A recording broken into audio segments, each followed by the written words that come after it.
I've been streaming for 38 minutes. 38 minutes. And nothing's happening? I've been streaming. To nobody? To nobody.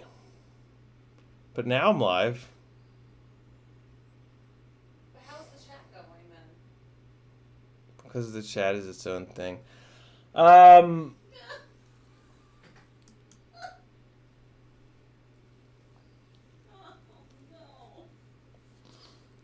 I was on a fucking roll. Yeah, you're great. Here's what happened. Fucking YouTube. So one of the reasons that I was so angry on the last stream was that YouTube is now forcing us to use this new version of Studio, which is awful, and they've removed all kinds of really useful features. And yeah, so now what you have to do is you have to go into OBS and you have to click I want to stream. There's a button that says start streaming. You have to click that, and then and that was it, right? That was it. It's like, I'd like to stream now. Okay. Click. Oh, there's another stream? Drone Pilot? What other stream?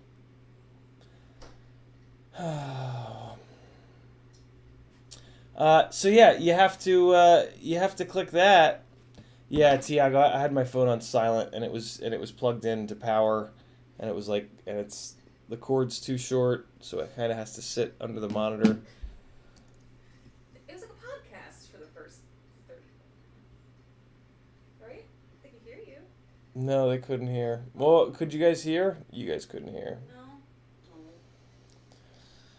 No. Oh, fuck you, world. Why? I was talking about how, like, I'm feeling better. No, I'm not feeling better. No, I'm feeling a lot worse. Yeah, so, like, look at this, right? So, here's OBS, and there's this button that when it doesn't say stop streaming, it says start streaming. So, you know, when you want to stream, you click that button, and that tells YouTube, hey, we're streaming. But now, oh wait, you guys couldn't see that.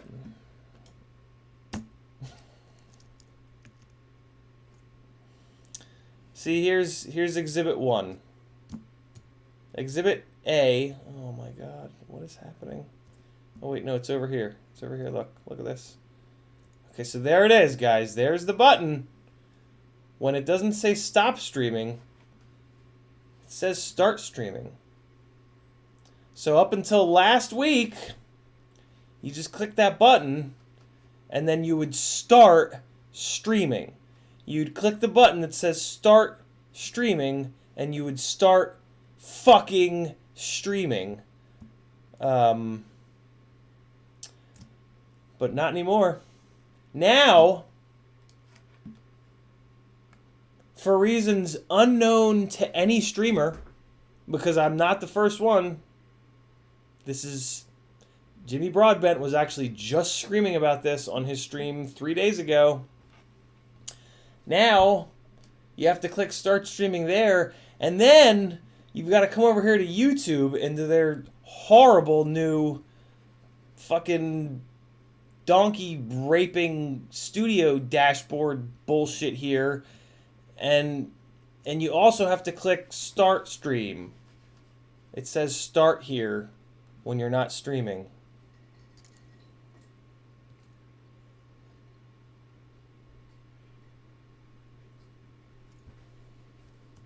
So don't touch me. Okay. Fine. I'm angry. I could strike at any moment. You heard that, guys. Strike. I'm not. This is not. I think you should just keep going. You were in a groove. Just keep going with your groove.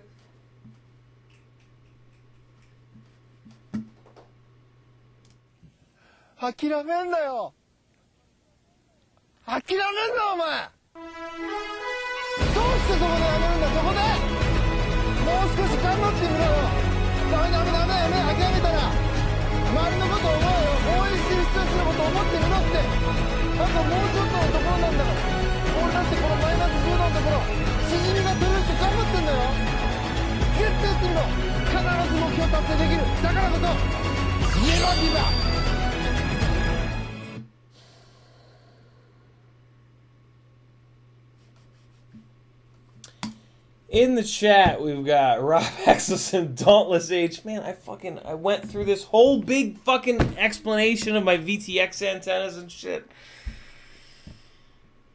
Oh my god. Oh my god. Oh my god. Oh my god. I talked about so many things. I talked about 38 minutes worth of things.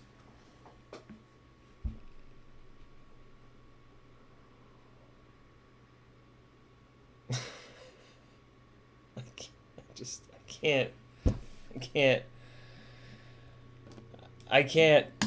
I never understood why the ladies said I can't even. I never understood it until just now.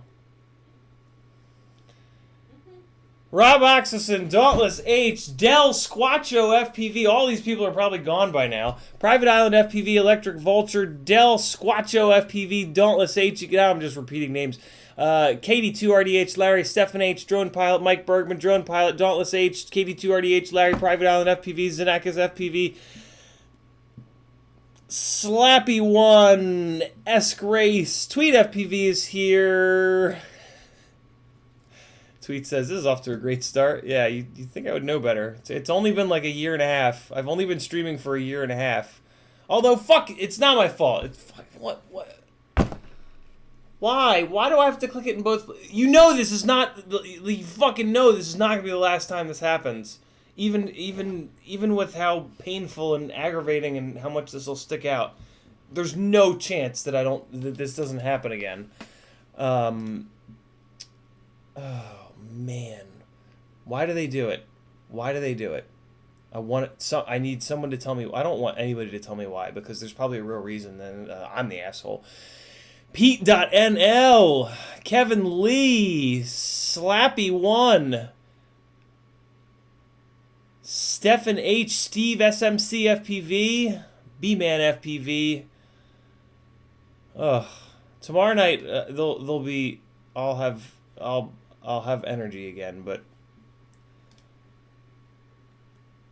YouTube took my energy and shit all over it. They took 38 minutes worth of my energy and they sent it into outer space on a rocket. Kevin Lee, Electric Vulture, Xenakis FPV. What's up there, Sanaka? Patrick Ruan is here. Proton to go. Burn DSC. Ken Hill. Eric Allen. Mayor Mazor.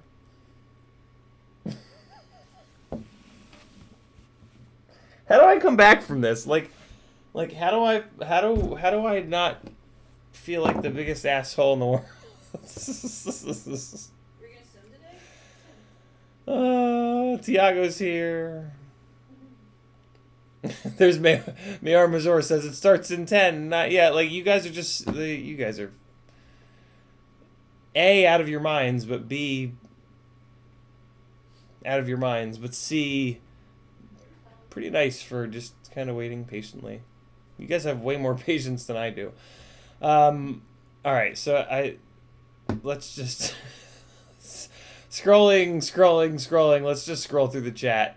Oh, man. Look at you guys. Who's hardcore? Ken Hill thought my internet was down. No, I'm just dumb. Dauntless says because he hasn't started the stream. Stefan says never give up. He knows what's up. Ken Hill says someone start a room on Velocidrone. See how you have free freestyle. You can join when his net comes back. Dauntless H says, what the fuck is happening? Dauntless H, I answered the shit out of your question. I answered your question so hard. I showed you like 4 different antenna setups. I asked if you got if like you guys could look for the TPU printed piece or design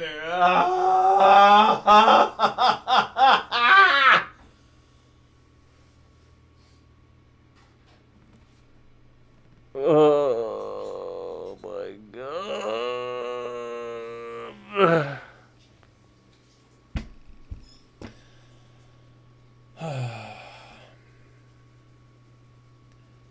Dauntless says, what the fuck is happening? Drone Pilot says, dude, what happened? Don Ladd says, shit, man, was getting worried. Private Island says, we're ready. Don't worry, guys. Don't worry. Don't worry about someone with this smooth of a brain. It's always just whenever if there's ever any doubt, just be like, nah. He's just as dumb as a big old sack of donkey shit. Drone Pilot says there are like 70 people in the other stream. What do you guys mean the other stream? Oh, Eric Allen says what other stream? Yeah, what other stream? Did I fuck up and manage to make 2 streams again? I've done that before. Tiago was trying to call Drone Pilot. It says we all thought you ate bad taco or something. It was not at the computer. Eric Allen says glad you're okay. Drone Pilot says the other stream was dead, just chat. Okay. Don Ladd says no. T-Bird says I texted you. Yeah, my phone. Mr. Huggy with 20 Great British pounds. He says computer say no, so have a drink on me later on. I'm gonna fucking need it. Thank you, Huggy. A £20 hug from Huggy. Thanks, brother. Much appreciated. Remy Tim says, could be worse. 60 people stuck around for 38 minutes of nothing to watch. You whenever you're ready. I know, right? Oh, what have I done to you, poor motherfucker? See, this is really concern. I'm concerned for what has happened for you guys to be like, no, fuck this. I'm gonna watch him no matter what it takes. Have I brainwashed you guys with like, are you guys now Stockholm the fuck up? Am I your captor that you've fallen in love with? Let's not think about that. That's too frightening for we would have to change this to like rated R or some shit. June Logo says what's up? I'm up late tonight. Rip 2AS awesome. Rip 2AS awesome. What do you mean, June Logo? And what time is it where you're at? I forget what time zone / country you're in. All right. All right. Come on. Here we go. All right. Okay. All right. Oh, you guys are probably deaf now. Someday I'll learn to not clap. Pete.nl says, bro, you're here and it's all that matters. Never give up. Eric Allen says, we're all together now, so it's all good. Private Allen said, you guys will never guess what just happened. Never in a million years. It's the first time it's happened. The chat fucking scrolled down.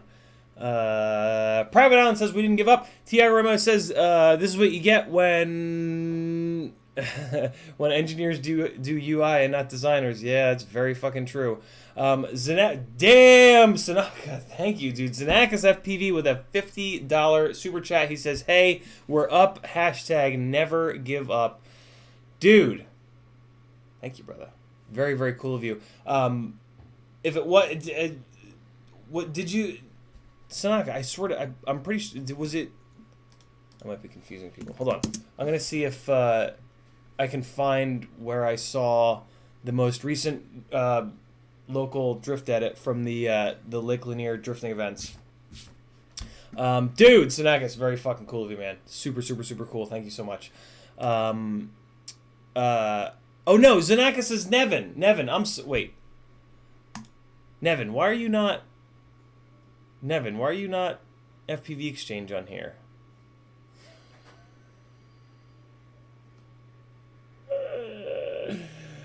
Oh boy. Don Ladd says never give up, bro. Nevin, thank you, brother. My local friend Sanaka's Facebook name is very simple. His name is Sanaka, Sinika. Nevin, change that to FPV Exchange. Come on, man, marketing. Everybody check out FPV Exchange. It's about to launch. It's I hadn't been on there in a hot minute, and it's transformed. And I saw something on here. I know a lot of you guys are rightfully so anti Facebook and Instagram. I'm very jealous of that. I would love to leave Facebook and Instagram because they're just way too fast and loose with our fucking information, and it's not great. But one of the things that I didn't even realize about what Nevin is building here with has already built and is launching with FPV Exchange is the privacy side of things. Like he's like, what do you think of the new site and whatnot? And I said, dude, I'm like, I would say move this privacy section up a little bit because it's becoming more and more of a thing as Facebook fucks us over more and more. More and more people are going to leave it, and Facebook Marketplace is a great place to sell FPV stuff unless you're not on Facebook. And then Nevin is going to take over with FPV Exchange here. So yeah, go check it out, fpvexchange.com. It's looking really good. Sign up, put your email in there, and then he'll email you when it launches. And yeah, it'll be dope. Nevin's a super cool dude. He has donated a ton of stuff to the giveaways. So yeah, let's show him some love.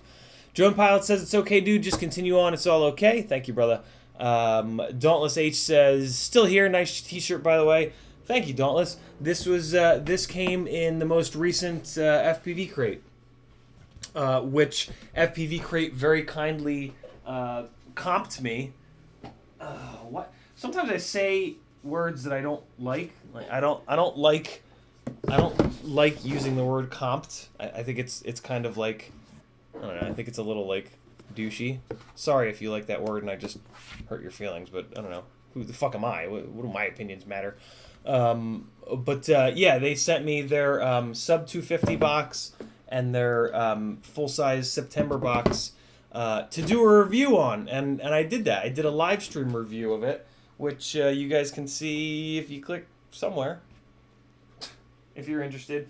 Yeah, those guys are doing cool stuff. It's looking like they're going to be the subscription box that survives. So you might as well support them now. No, they're doing it right. They came to me and basically said, hey, we're seeing that you're kind of like one of the guys with micro stuff. Can you help us make sure that we're always putting components in here that are good, that aren't necessarily just like new and flashy, but are good components to make a rig that flies well, right?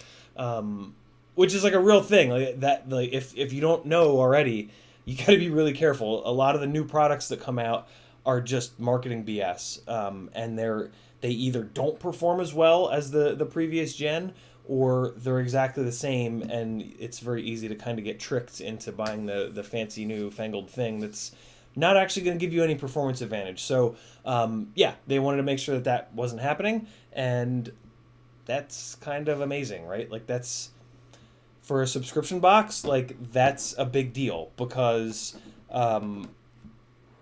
subscription boxes tend to be, hey, we've got a shitload of overstock of this one thing and we need to get rid of it. How the hell are we going to do that? And FPV Crate is not doing that, and that's pretty awesome, because that's whenever the reason why I don't get that's kind of the reason that I don't get subscription boxes, is because most of them always seem, when I look at them a little bit in depth, I'm just like, okay, yeah, that's stuff that I don't want, You guys know what I mean. Scroll. Private Island says, Larry wants to know about the bacon Band-Aids. They are, I think I ran out of them. I got those from ThinkGeek way back when. It's just a regular Band-Aid. Yeah, Think Geek is where I got those bacon Band-Aids ages ago, but yeah, that was a long, long, long time ago. Rick's, yeah, any questions that that I've missed in the chat, please, yeah, please tag me, and ask them again. Man, I'm like, as I go on, I'm like remembering the things that I was covering in the first 38 minutes, and just remembering what a good job I was doing. Because I haven't been feeling great lately. And like last night, things kind of turned around. Yeah, so the one thing that I talked about is Gran Turismo Sport, which I finally bought for PlayStation 4.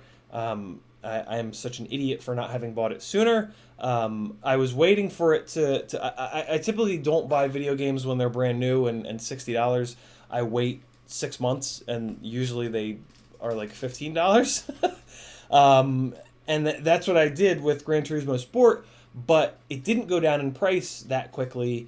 And then I picked up FPV, and yeah, I just never thought about it, which is ridiculous because my dad plays Gran Turismo Sport up in New Jersey where I grew up, pretty much every single night, and races online, and he's got a nice little sim rig set up. And like, I don't know, playing with the controller is it's fun, but it's never like really scratched the itch for me. And weirdly, I think it's because I've always been using the X and the square buttons for gas and brake, and they are touch sensitive. So I you know, they have like, yeah, they're analog. They're not digital.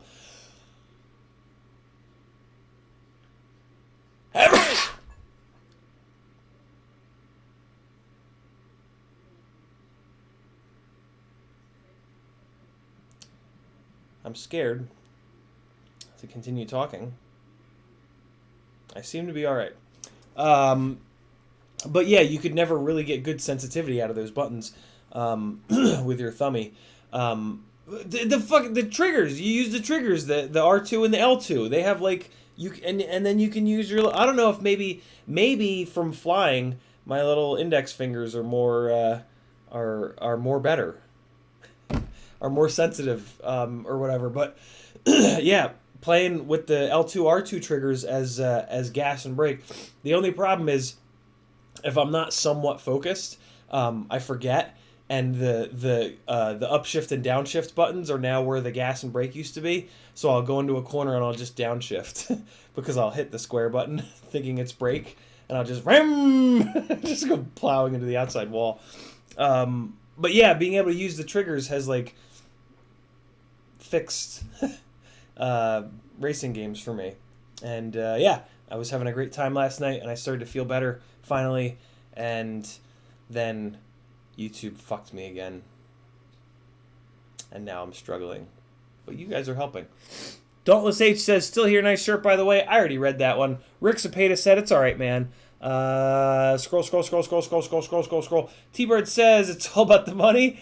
Agent Astro 530 fuck. Agent Astro 536 says, hey, CID FPV, hey all. What's up, Agent?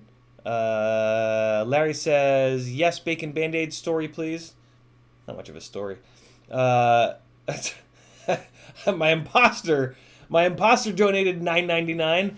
As you can see, my master plan is coming to fruition. Oh, did the imposter start a stream? Oh, that's perfect. Oh, you imposter son of a bitch, you.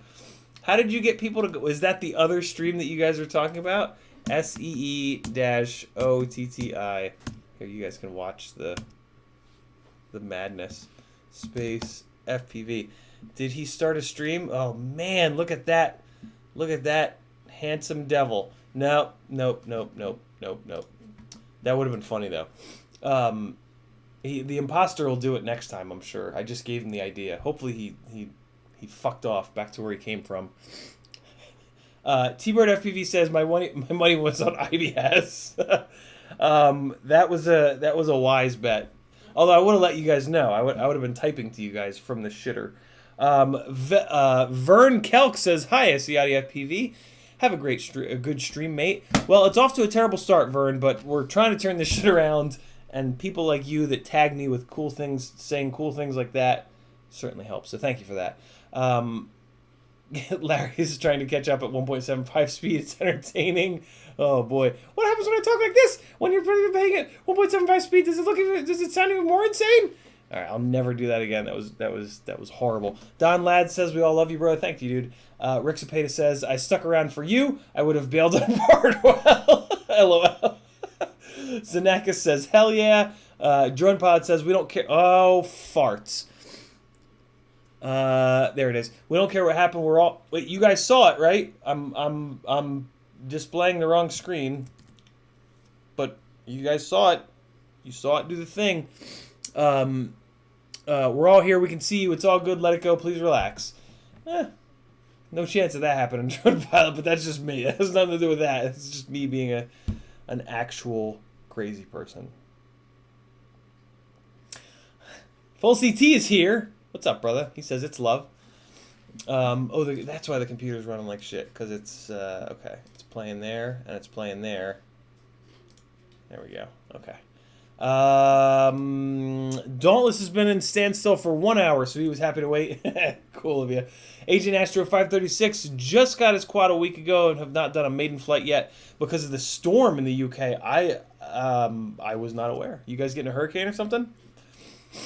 Do you guys get hurricanes? We get, so I live on like the east coast of the U.S., the southeast, I should say, of the U.S., but I've always lived somewhere on the east coast, and especially in the southeast of the U.S., we get fucking blasted by hurricanes.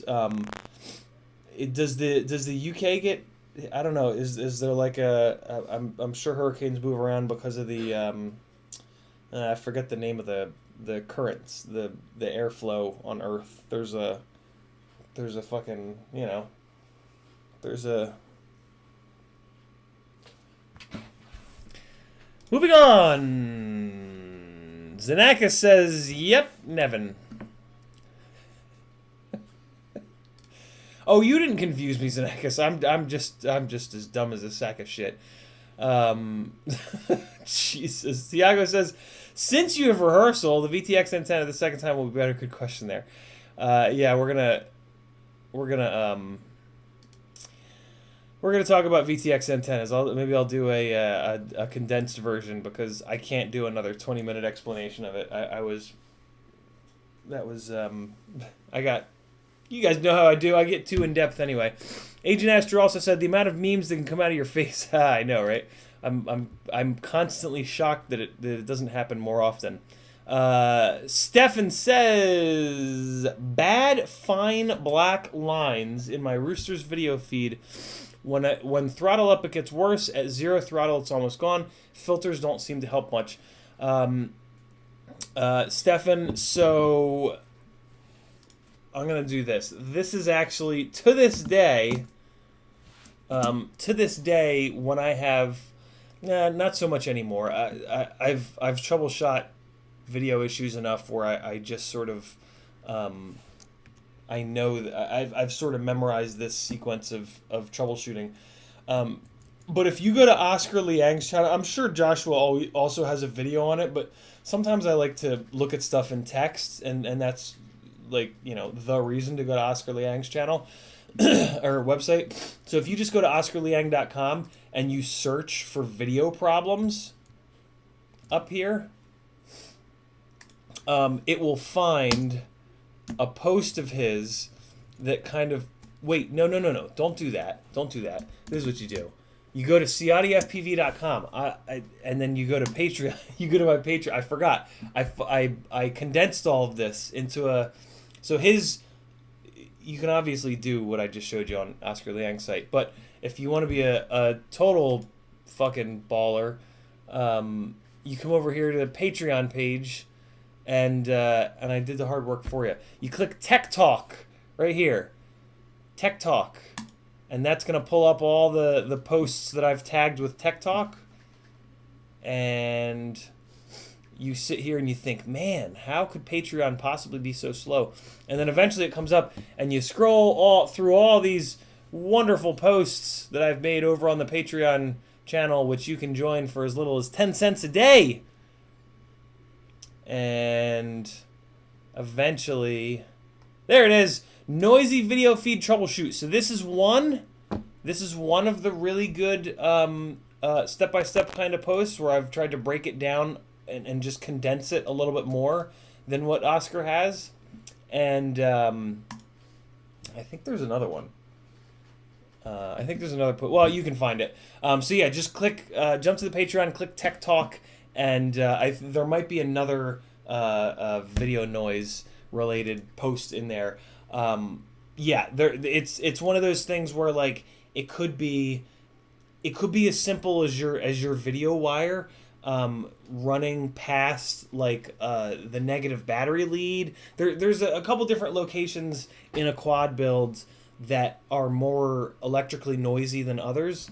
So yeah, there's a bunch of different things it could be. You just kind of have to go down the list.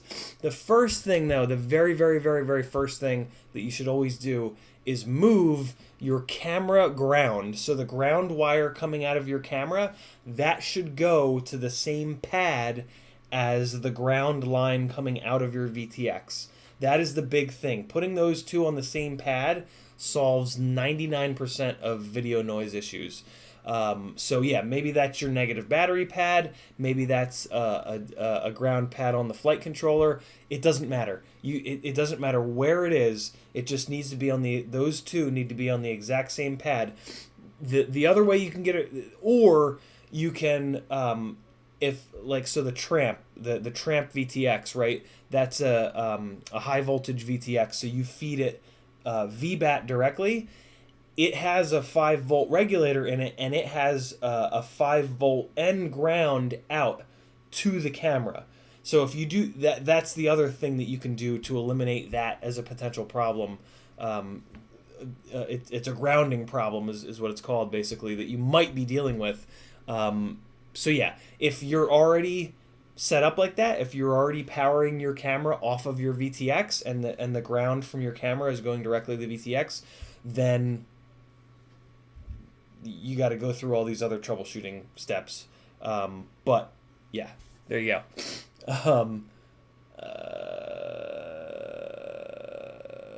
J Drone says, feeling better today? I am, brother. Thank you for asking. Scrolling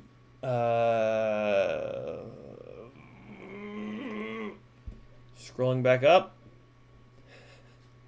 B-Man FPD said, what's up, bro? You good? I'm good. I am good. I am me and bored. I even made a joke about not forgetting and saying lame and bored. I remembered this today. Vern Kelk says every little bit helps. Have fun in your Discord. Been having fun in your Discord. Thanks. Yes, UK is crappy at the moment. Jetstream says Cool Coyote. That's it. Yeah, the fucking is there a Jetstream that pulls hurricanes up into the UK? I know that you guys usually get rain, but I wonder if you guys get nailed by hurricanes like the east coast of the U.S. Frank Nicholas says El Nino. Agent Astro 536 says not so much, but we get rain a lot. Okay, yeah. What's El Nino? I thought El Nino was just seasonal. Isn't it a seasonal thing in the jet stream? Rain Dogs Datalog says best meteorologist. Only the best meteorology here at with your boy Ciati FPV. Mr. Huggy says we can get storms here in the UK with 100-mile-an-hour winds, especially in the winter. So that's yeah, I mean that's like knocking on the door of hurricane. I think Category 1 hurricane starts at like 100 or 110 or some shit. So okay, yeah, you guys do get some serious shit. Ruby Tim says, did you record the first part in OBS? Of course not. Or anything like that so you can post it up later. No, why would I ever do anything like that? I see that there is a start recording button in OBS. I've never hit it because I've always just kind of assumed that it would make the computer fucking catch fire. Yeah, maybe I'll do a little, well, I guess I can just click it. I just clicked it. Nothing's happening. Oh shit, it's pinwheeling. Okay, there it goes. Woo!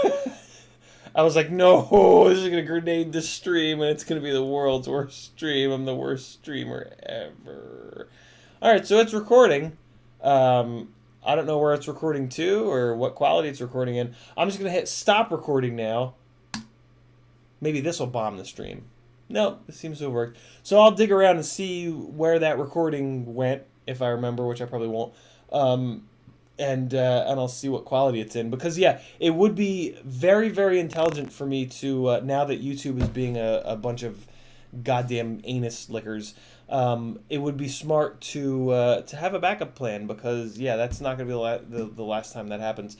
Airbender says, oh, nice, thanks, brother. Airbender just upped his tier to $10 yesterday, and that puts him into the micro brushless category. So what Airbender is going to get is every other week.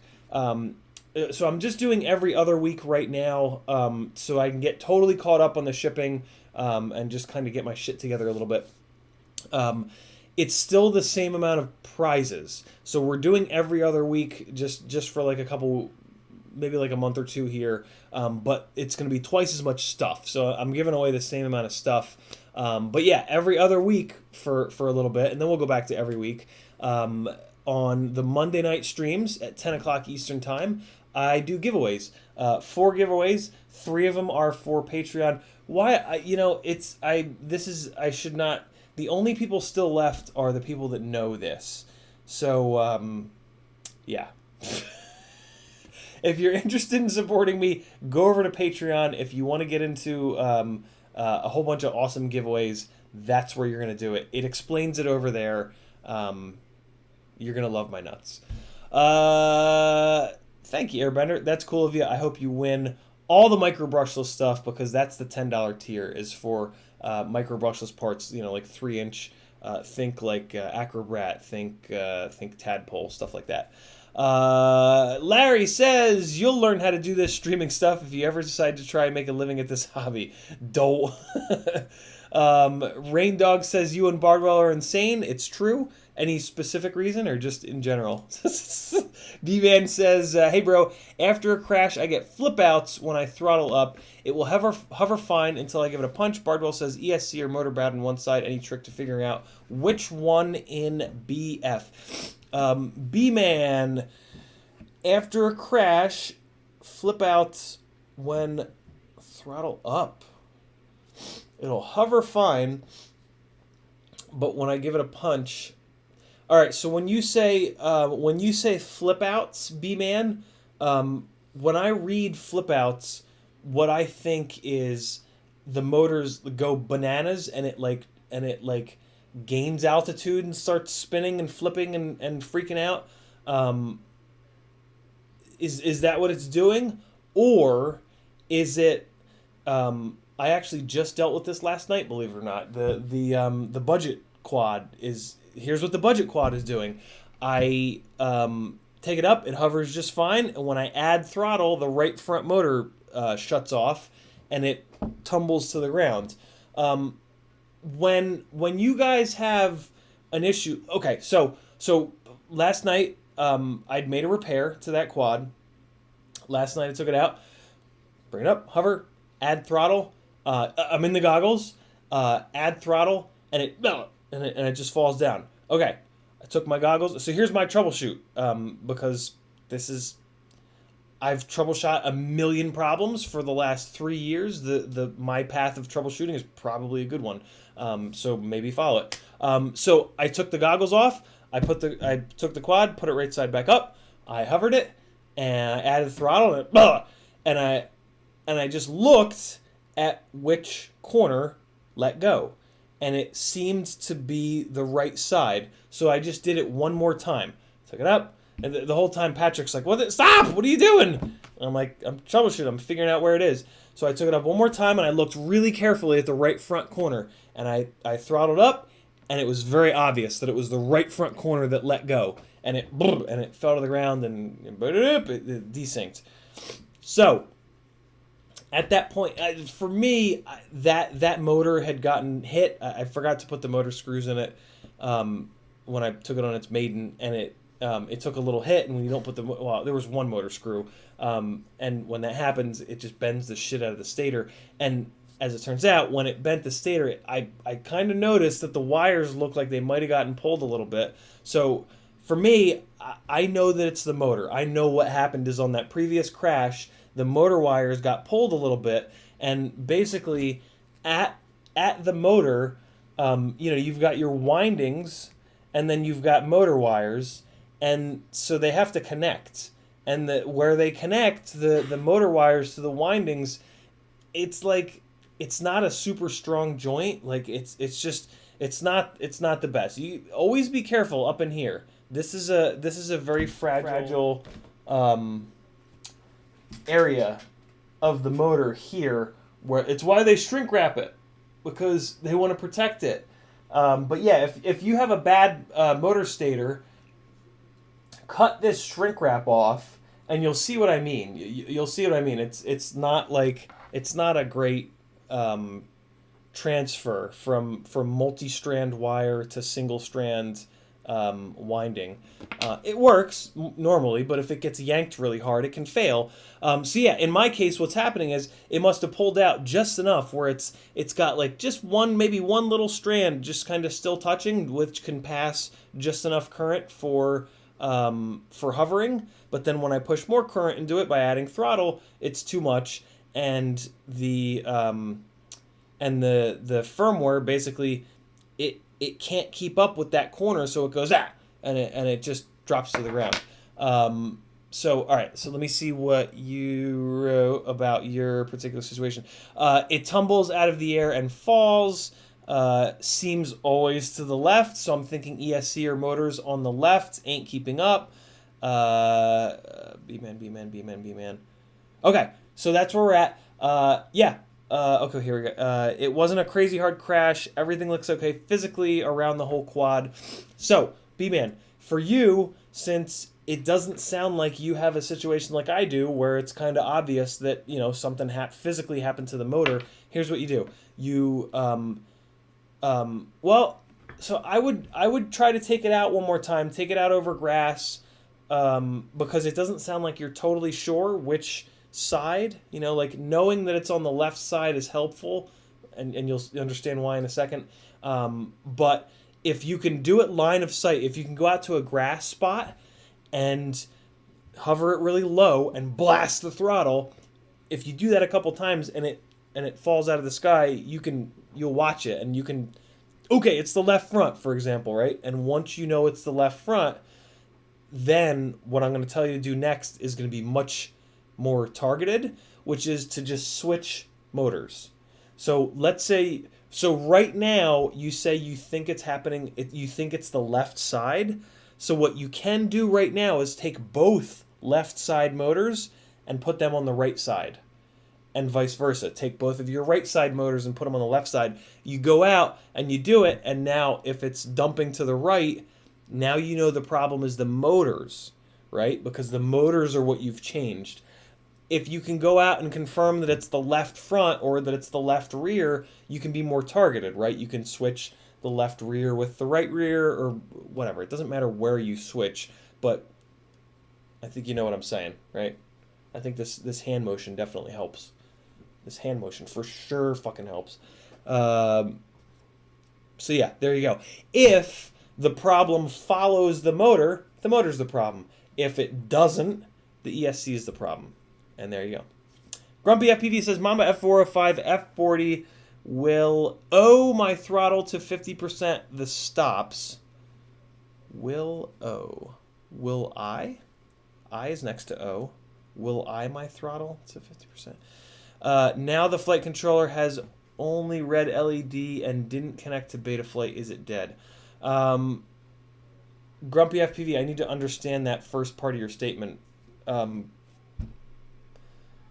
You're welcome, B-Man. Yeah, that is like one of the most common. When your shit falls out of the sky, guys, it's so tempting to just be like, yeah, let me cycle the power, or like, let me just turtle mode back over and maybe it won't happen again. It's gonna happen again.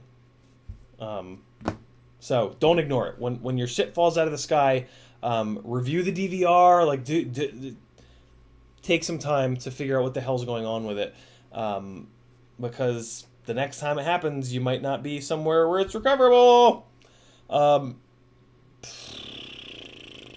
Double A is here. What's up, brother? Guillermo's here as well, being infamous as usual. T-Bird says, change them in an X pattern to keep the motors turning the right way. Ooh, that's not how it works, is it?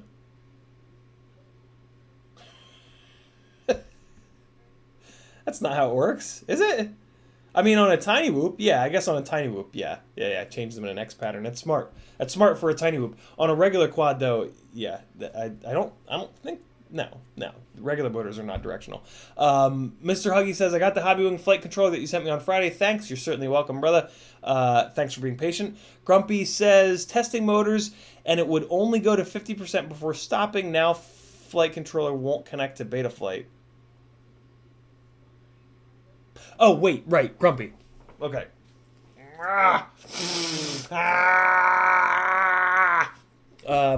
was combining your and B-Man's problems in my head.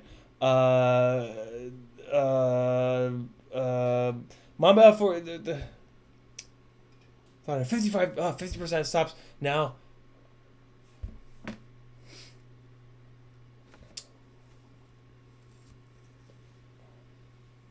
Why can't I make sense out of this, Grumpy? Testing motors, and it would only go to 50% before stopping. So you're in Betaflight, you're in the motors tab, you ramp the motors up, and when it gets to 50%, the motors stop, it sounds like, and now the flight controller won't connect to Betaflight. So did you do that one time? So did you do the motor test one time, and that's what happened, and now the flight controller is dead? If so, what the fuck?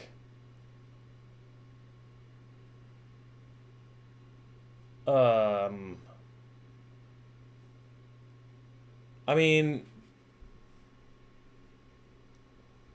yeah, that's real weird. I mean,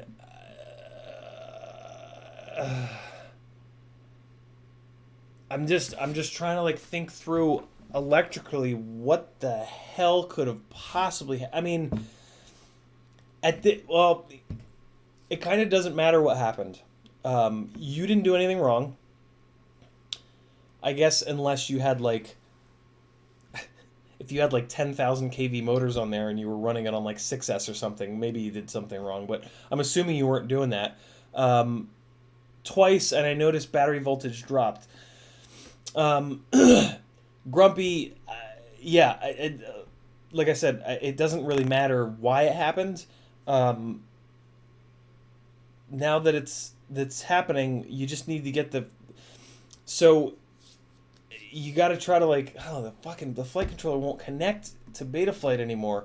If it won't connect to Betaflight, you got to get a new flight controller. I mean, because if it won't connect to Betaflight, then you can't even reflash it, which is what I was about to recommend.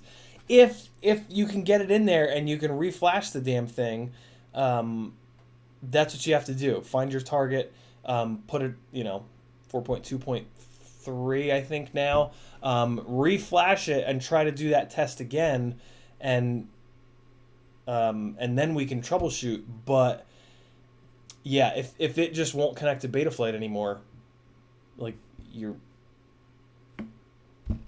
contact whoever you bought it from.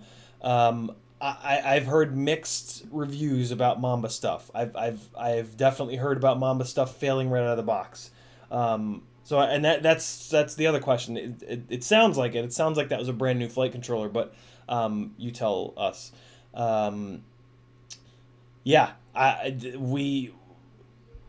I would love to continue with the troubleshoot, but there's no reason if you can't connect Betaflight to it.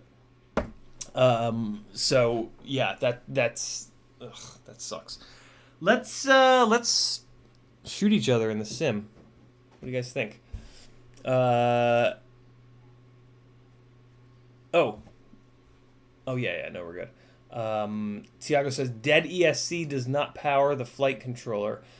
Yeah, that is very true. But a flight controller, no matter what, should power up and connect from USB.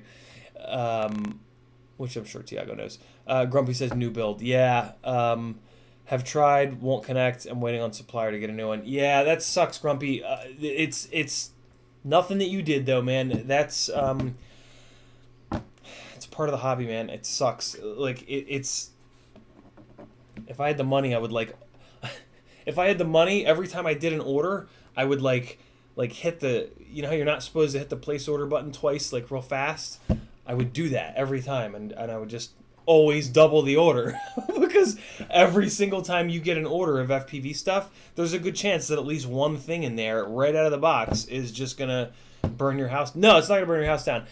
It's just not gonna work. And yeah, you just got bit by that bug. The flip side is all of our components are very cheap. Like if you look at Flyduino stuff, which is like expensive, like we all consider Flyduino stuff to be very expensive. Their stuff, in my opinion, is what all of our stuff should cost, and it's what quality control that we should maybe expect. I don't know. That's a weird thing to say. Do you want to pay less for your components that you're gonna smash into a brick wall anyway, right? Or do you want better quality control? And that was my experience with Flyduino and with KISS. It was a beautiful build. It was a joy to build. Everything worked. It wasn't super simple. It took me a while to get it figured out. Probably less time than it took me to get Betaflight figured out initially. Although the amount of resources available for getting Betaflight set up is endless, and the amount of resources for Flyduino and Flight 1 and Falco, etc., is much, much, much, much, much less. But yeah, you got bit by the QC bug, man. Sorry, I think it sucks. But again, we smash the shit out of these things. So is it really worth it? Sometimes I feel like it is worth it for us to be spending less money and to be dealing with this QC bullshit, right? Maybe. Joseph Bejnarowitz, I think I might have gotten that somewhat right. Have you heard about intermittent transmitter problems from the Tyrannus QX7? Had quads drop out of the sky every so often and narrowed it down to the TX. Joseph, for sure, not the QX7 specifically, but transmitters. Yeah, transmitters are not. We all, it's very easy to think like, oh, the transmitter could never be the problem. That's not true at all. There's a million things going on inside the transmitter. Any one of them starts to flake out, and yeah, for sure, it's really hard. As I'm sure I probably don't have to tell you, it's really hard to trace that problem back to the transmitter. So if you've done that, then you're probably right. Like, if you've managed to do the amount of work, which is a lot, to trace the fucking problem back to the goddamn transmitter, yeah, you're probably right. Yeah, I mean, the easiest way to trace that back is to swap transmitters with a buddy, and bind a couple rigs to his transmitter. Just fly as many batteries as you can on his transmitter, or her. And yeah, I recently had that problem too. Actually, it was the one gimbal was starting to let go. It was acting really strange. It was adding like this delay, and it was just this really, really weird problem. And it took a while to trace it back to the transmitter. But yeah, the other thing is, if you have like 3 rigs or 4 rigs, and the problem keeps happening with each one of those different rigs, it's the transmitter. Sometimes it's not that hard to trace it back, but I don't know. I just personally, I have a tendency to blame everything but the transmitter. So yeah, luckily it's a cheap transmitter, Joseph, and I've not heard of the QX7 being like chronic with this issue. I've been using a QX7 for 3.5 years. I think the majority of the people that I've flown with have used QX7s as well, and they've all had really great luck. So, QC. Espander says, upgraded to Crossfire, everything works apart from flight controller telemetry day 2 and still can't figure it out. Any ideas? Espander, Joshua Bardwell has a video, his most recent, so go to Joshua's channel. In his in all of our channels, there's a little search feature. It's kind of hidden. It's in the top right corner. There's a little magnifying glass. Search for Crossfire. His most recent Crossfire video is an advancement in Crossfire where getting the telemetry and everything else to work is so simple. You pick your UART. Let's say your flight controller says to use UART1 for your receiver. You don't have to actually use UART1, but I just do whatever they say to do, because then down the road, if I need to look up what UART my receiver is on, I can just easily look up the flight controller manual and see where the manual says to put the receiver on, and then I don't have to go digging around in the quad to see which fucking UART I put the receiver on. So yeah, let's say it's UART1 that you've chosen to put your receiver on. You're going to run RX to TX. You're going to run TX to RX, and that's it. You're going to go into Betaflight. You're going to turn off analog RSSI in the configuration tab. You're going to leave the RSSI channel in the receiver tab off, and you're just going to magically have RSSI. Joshua's video talks about all of it, but it's easier than ever before. You just have to make sure that you run the RX to the TX and the TX to the RX, but you'll get that. Roboxon says, Mamba stuff, no issues here. HGLRC, that's another story. Don't get me started on HGLRC. Espander, okay, we got you. Grumpy FPD says, couldn't be a short, otherwise it wouldn't have spun the motor right. Yeah, I agree, Grumpy. Agent Astro says, I have a Novice 3, a Novice ill, and the radio it comes with does not support a simulator in any way, but when I use my quad as a sort of middleman in Betaflight to be able to use the joystick, but it cuts out. That I've never done that before, Agent. I think I know what you're doing. I think you're plugging your quad into USB and then using your transmitter wirelessly to the quad, and then it sends its commands into the computer. I've never done that before. McManus FPV up in New Jersey, my best friend in the world, Brad, he has done that before, and I think I remember him having an issue at some point, but I don't think I remember what that is. I definitely don't remember what that issue is. So if you want to go give him a subscription here on YouTube, McManus FPV, here I'm going to type it, McManus FPV. You can maybe go and watch one of his awesome edits and comment in it and be like, yo, Ciotti sent me and said to ask you if you ever had problems with hooking your thing up to the sim in the place, and maybe Brad will read that comment and maybe he'll help you out. So yeah, I've just not done that before to be able to troubleshoot it. Sorry. Dauntless says condensed version of the VTX antenna mount. Yeah. Thanks for the reminder. Okay.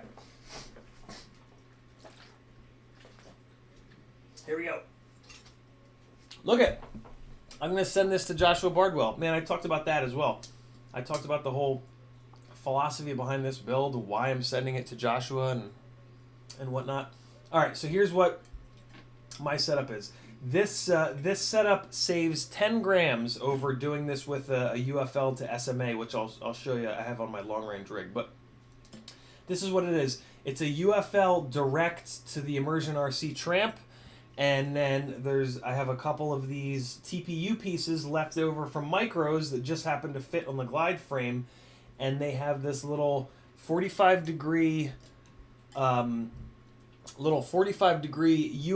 holder out of the TPU that you can then shrink wrap over top of, and it keeps the you got to really make sure that you shrink wrap and or zip tie here, because you need this TPU piece to really grip the antenna.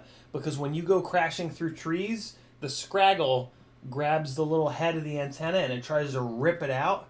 And if it rips really hard on this, it can rip the UFL directly off of the VTX. This is all you got to do though. If you do this, you'll never run into that. I've never had that happen. Just because I either do, usually I do both, shrink wrap here, and then I'll do a tiny little zip tie there. Again, just to make this TPU grab onto the UFL cable a little bit harder. Do I have one of these that's not put on a quad so I can show you? It looks way different. Yeah, here you go. So this is what that part looks like. Let's see if I can get this to focus for you guys. There you go. See it? It's like a little U that holds the UFL part of the antenna. It's this. Wait, no, it's this part. So this is the important part. That's like the perfect little U shape for the antenna. This is if you were gonna run like an RXSR. So screw that. Or you could run an Immortal L setup in this, but this is the magic part. This is actually the last one that I have. I would love. I've not really looked super hard, but I would love if that's what she said. I would love if on Thingiverse there was something like this, because yeah, once I use this one, they're all gone. And yeah, I really like this setup. It like I said, it saves 10 grams. It's very durable. It like technically speaking, the antenna can come all the way over and get into the props, but man, it very, very, very rarely does. This setup has been infinitely more durable than any SMA UFL to SMA setup I've ever run. I still run it on my long range rig because I just don't bash and crash this thing through scraggle and shit. And on this setup, it's just nice because it allows me to run a really long antenna, which is really important for long range.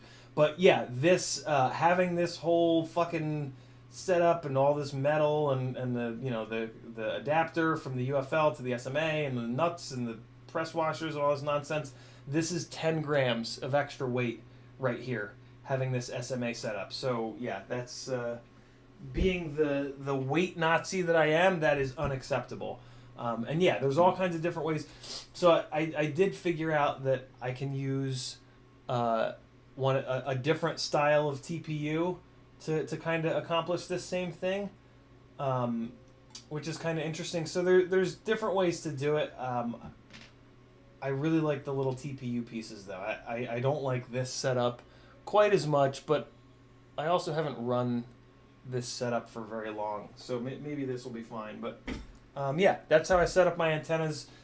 It's very light. It gets them just far enough away from the quad, which for a freestyle rig, it's totally acceptable.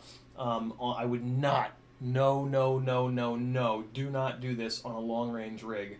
The problem is when you flatten out, when you go to come home, you've been flying nose down away from yourself, and when you're flying nose down away from yourself, this antenna is up nice and high with nothing in the way.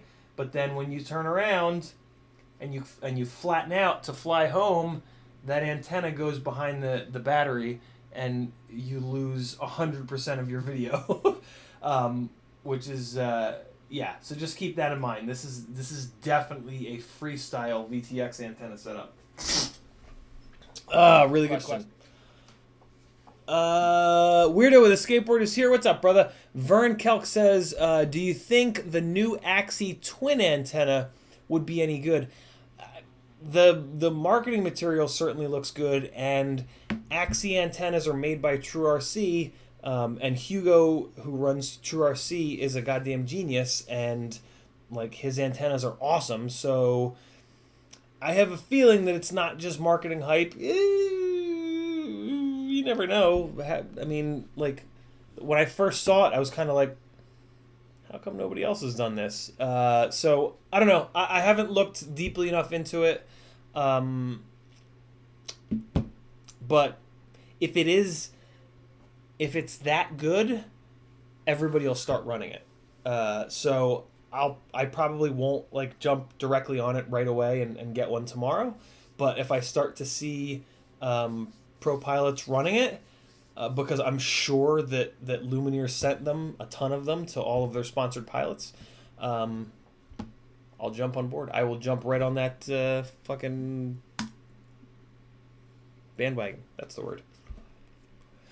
I've been bordering on sneezing. Oh.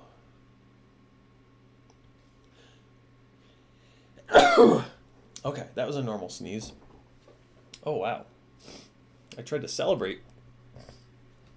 It triggered the sneeze. That was odd. Whew. Whew.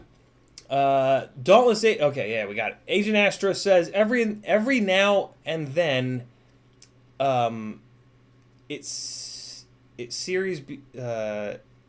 beeps twice if the flight controller freezes. Let me ask you this, Agent Astro. When you like just have that rig sitting there and you put power to it, what tones do you get? Do you get doo doo doo? And then do you also get boop boop? So do you just get do you get no tones? Do you get the first 3 tones, or do you get all 5 tones? Hey, look at that. We're caught up. Oh, nope. I just didn't scroll down. Espander says, I've seen every Joshua Bardwell video. It's not an RSSI problem. It's telemetry not coming from flight controller to the radio. It's telemetry not coming from the flight controller to your radio. Huh.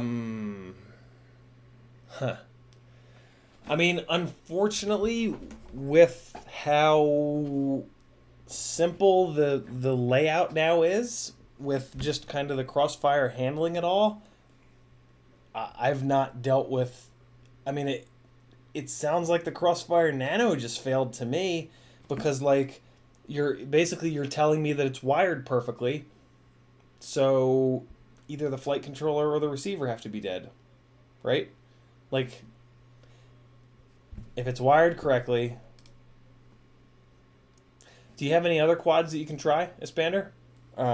If you have other rigs, or maybe just like even like another pilot's rig, you can. That'll help to narrow it down, right? If you can get another Crossfire rig and you bind it up and it's fine, then you know the problem is on the rig. You know the problem is on your rig. The problem is not in your transmitter.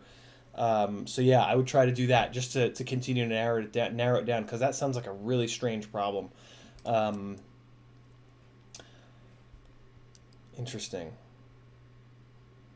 I will also admit that I'm not. I only started using Crossfire like 3 or 4 months ago. I'm still fairly new to Crossfire. I stayed with RXSRs forever because they just work so well. So yeah, sorry, I'm definitely not the Crossfire guru. I would, yeah, Joshua is, I mean, acres more knowledgeable than I am about Crossfire. I'm actually quite unknowledgeable when it comes to Crossfire. Bill Grimes, should I have continuity from ground to USB on a flight controller AIO Crazy Bee F4 V3 Mobula? I don't actually know, Bill. Hey, Collective, any of you guys have my multimeter is like all nicely wrapped up and buried. Does anybody have a multimeter that's out on their bench that can test that real quick for Bill Grimes? Continuity from ground to USB on a flight controller.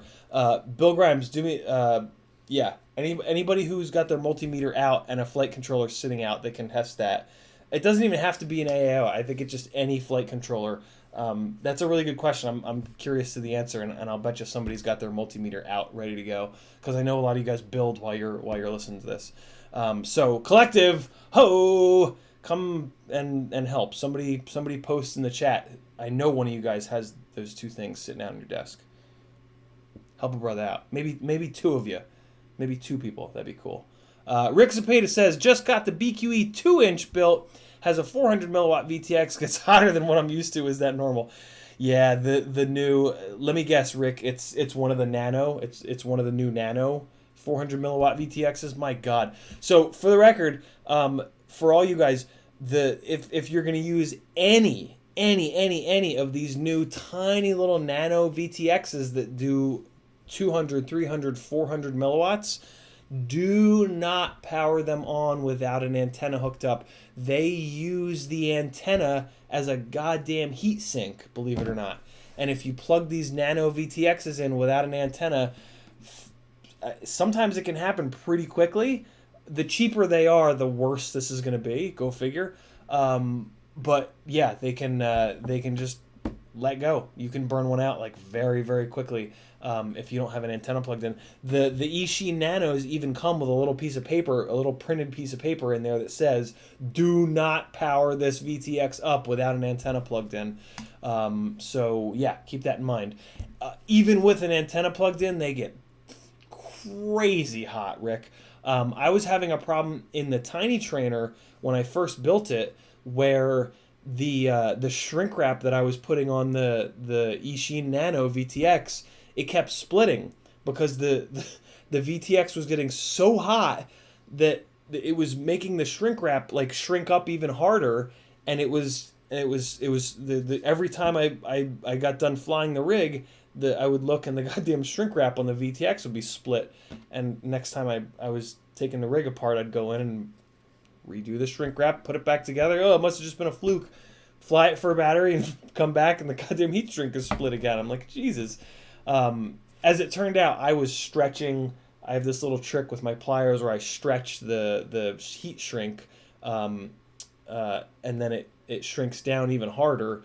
I had to stop doing that. That was a part of the problem. But I've stretched shrink wrap for like 2 years since I learned that trick, and I've never had that happen before. So yeah, those, and I've also touched the little nano VTXs and burned the balls out of my finger, so I know they get stupidly hot.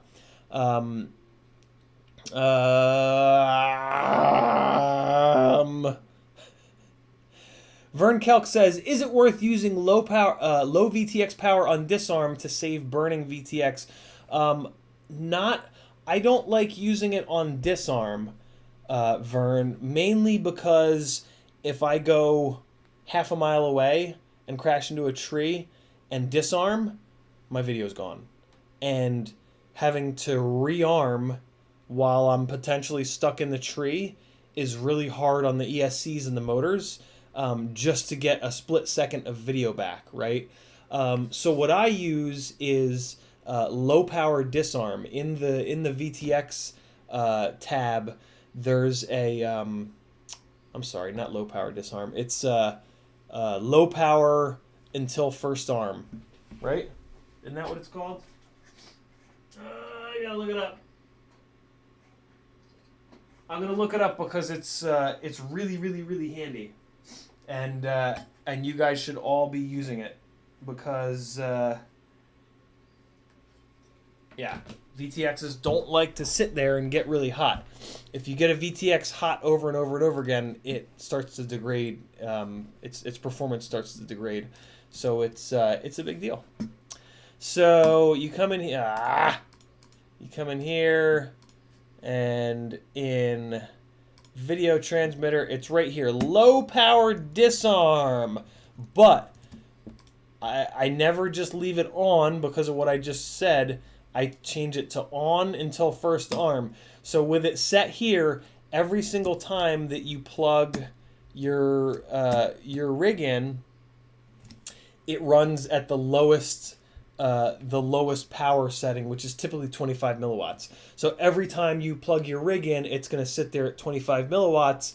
The second that you arm it, it's going to bounce up to the actual value that you want, which in my case is usually 600, and then it's going to run at 600 forever until it's unplugged again, or until you go into the OSD. And so that's the other thing, right? So the low power on disarm thing is a great idea because when you disarm, it's awesome for the power to come down, but there's this problem where if you disarm because you've crashed really far away, so the solution is run it the way I have it here, and then the only real reason for it to drop the power down when you disarm is because you're not going to be able to get to the quad for a while, right? That's the only reason to worry about this. You don't want it to burn out while you're waiting to get to it.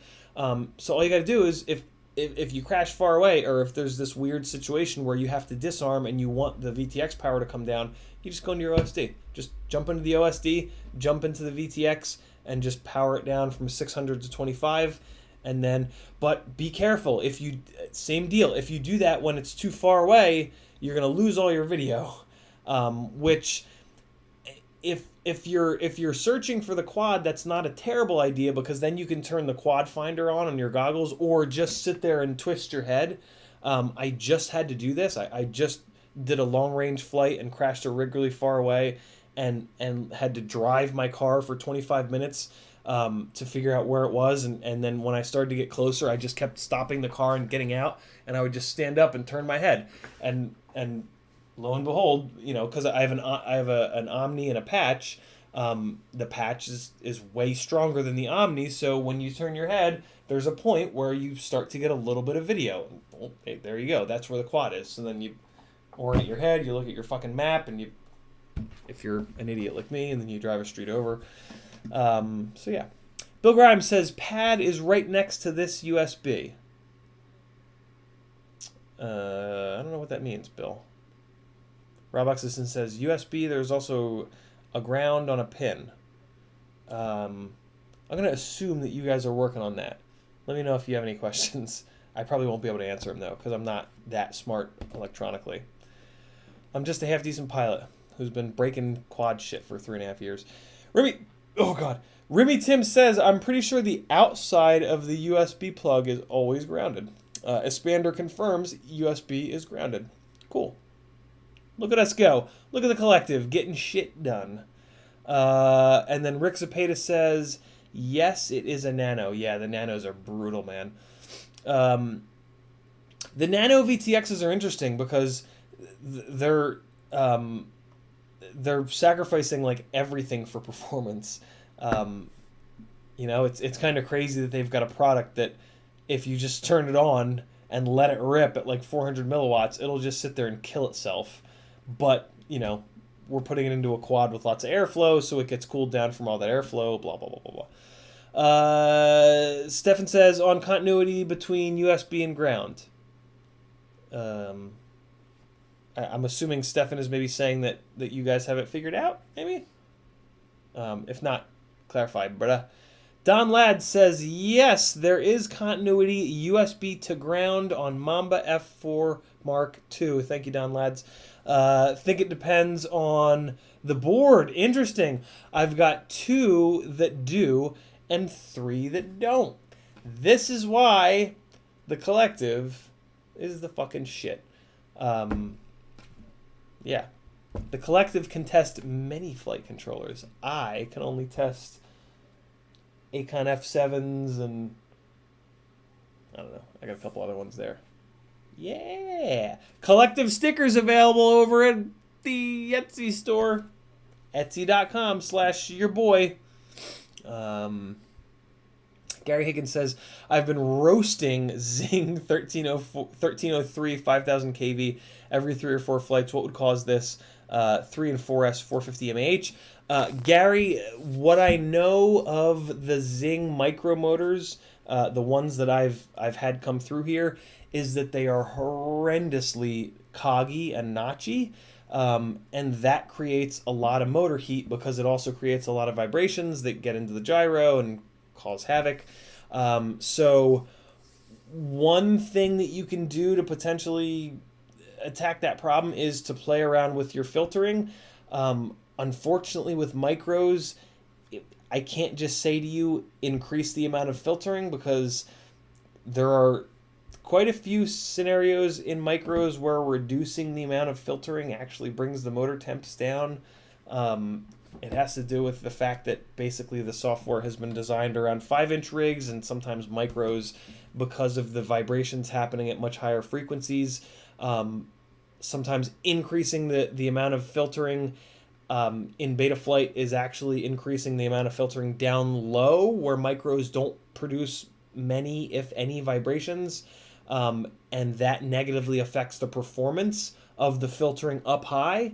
So yeah, there can be these situations with micros where you actually want to increase, you actually want to decrease the amount of filtering to help with motor heat. So again, over on the Patreon page, if you click Tech Tips, I've got two really good articles, posts, not articles, that I've written about troubleshooting motor heat. That's and that's going to walk you through that, what I just talked about, and a litany of other possible causes of motor heat. Motor heat it's either too many vibes getting into the gyro, or it's the flight controller not being able to handle those vibrations. Typically, you can troubleshoot it a lot of different ways. I actually troubleshoot it by fixing the hardware.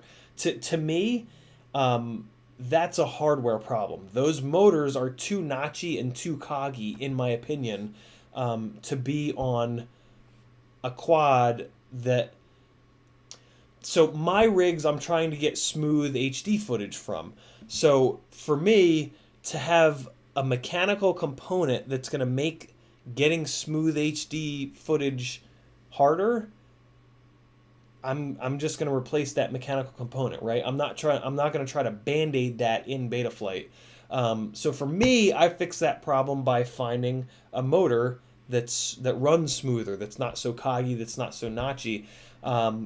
And in my opinion, that's actually the right way to fix the problem, because the coggy, notchy motors, I've never been able to get to tune fully, like to the point where they're fully smooth and I can get jello-free footage and a really locked-in PID tune. That's the thing about the coggy, notchy motors, is that they're flyable. Like, you can get the tune to a point where the motors are cool, but every time that I do that, the tune is now crippled. Is a pretty like, word for that. But yeah, the PID tune is crippled. The PID tune doesn't fly well because the coggy, notchy motors are just adding too many vibrations to this system. So yeah, and it's going to talk about that in those two posts. I'm trying to find them for you real quick here. So again, you just go to the Patreon page and then you click Tech Talk. Tech Talk is the button, man. It's right there on the top. You click Tech Talk, and then you scroll down to it's the motor heat posts. It's yeah. Didn't we already look at them earlier? Okay, no, so it's this one too. So this is the one. You want this Betaflight 4.1 filter reduction strategy. This is one of the things that you're going to try with the filters to see if you can filter that shit out. If you don't want to replace, if you don't want to go the mechanical route and replace those motors, which I totally understand. I'm telling you that you should spend $60+ to fix the problem, right? What I would say is, if you're not trying to get like crystal clear HD footage, then yeah, go this route and see if you can tune it out first.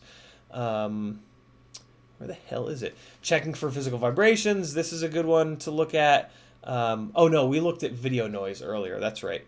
Oh hey, there it is. Noisy video feed troubleshoot is right next to cleaning up video noise. There we go. There's the two posts. God damn it, where is it? 3101. Hey, filtering, degain, and motor heat. There you go. There's one of the posts. And then you have to load more for the other one. Look at all this good content on Patreon. Don't you wish you had access to it? So disappointing. I'm so disappointed in myself. Don Ladd says... Oh yeah, we already hit that. Gary Higgins, if everything I just told you still doesn't work, message me. All you guys, message me wherever the hell you want, preferably Facebook. But there's also Patreon and Instagram and Discord, and all I care about is getting all your guys' stuff up in the air and flying well, because it's hard to do with micros. Micros are a bitch to get flying well. They're a bitch to get flying, period. They're really hard to get flying well. T-Bird says, leave VTX on high and look for the grass fire. Agent Astro 536 says, isn't this a Velocidrone stream? It is, but I typically assume that if you guys have questions for me, that's what you guys want me to kind of do. So I always try to get the chat caught up, which you guys have really good questions, so sometimes that takes a while. But we got time. It's only 5 o'clock. We got plenty of time for some Velocidrone combat moding. Oh my god, it's 5 o'clock. It's been 2 hours. I thought it's only been 1 hour. We're going to get a bunch of Velocidroning in, no matter how long I have to stream. Don Ladd says, D-gain too high gives motor heat. Usually, but there are cases where adding D-gain can actually help a situation out. Like, for example, if there's too much P-gain. If there's too much P-gain and not enough D-gain, that can create P-term oscillations, and that can create motor heat. The solution to that typically is to lower the P-gain down, but sometimes you can raise the... If you have enough headroom, if you have a clean enough rig, basically, you can actually raise D-gain to reduce motor heat in that situation where the P-gain is too high. So, yeah. But typically, yes. Typically, too much D-gain... well, no, let's say this. Too much D-gain to the point where you're getting D-term oscillation, that's what creates motor heat. That's the actual... That's the true statement, or whatever. You know, that's the full statement. Oh god, I am a fucking nerd, bros. Gary Higgins says, yes, I'm just looking to freestyle, not worried about video. Yeah, so there you go, Gary. Try to tune it out. Lots of good resources over there on the Patreon page for you. Some of those posts might even be public. I think one of those PID tuning posts I made public. I try not to put everything behind a paywall. That's a post that's, yeah, it is. I'm seeing that it's unlocked. That's a post that I would rather just, again, for the whole point of all of this live streaming was for me to like just dump everything that I've learned. At the time, it was in the last 2.5 years. Now it's in the last 3.5 years. If I can just dump everything I know into a spot where other people can benefit from it, that's kind of all I give a shit about. That's all I ever wanted to do with the live stream from the get-go. So that, just because with like micros, it's just a bitch because nobody's really doing this, and it makes every single one of us have to like start from scratch with a micro and like learn everything. Like what do I have to do with the filters? Which motors are horrible? Which motors are great? So yeah, I've just only ever wanted to get that out there. But you guys are awesome, and you've kind of shown me that you value it and told me like, yo, Ciati, you should open a Patreon. So I did, and then a whole bunch of you guys joined, and it was awesome.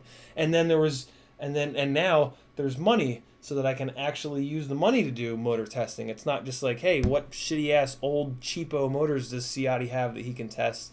Now I can actually, buy some stuff because you guys are awesome. And that's, that's I'm trying to stay, as I've gotten to see some of the inner workings of like sponsorships and reviews and hey, here's some stuff, review it for us.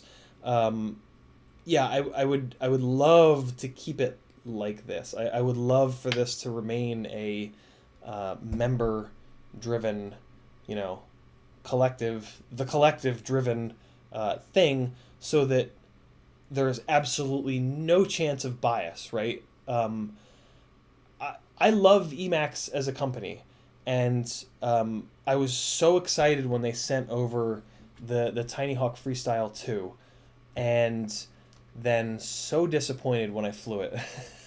And when they sent me the specs on it, I replied back as quick as I could I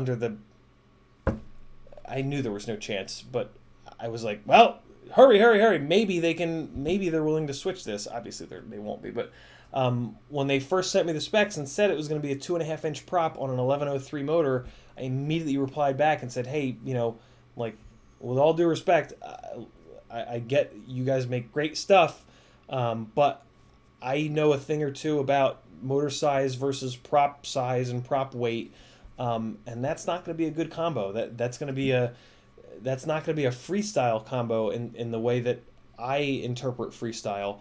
That's going to be more of a cruising long range setup.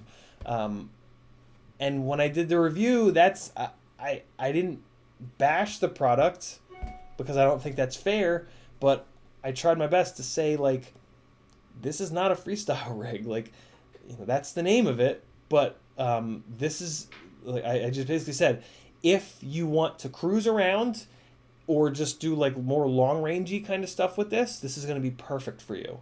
And I just kind of left it at that, and I felt dirty. I felt very dirty, not like openly saying, like, if you want to fly freestyle, in my definition of the word freestyle, this is not going to be good for you.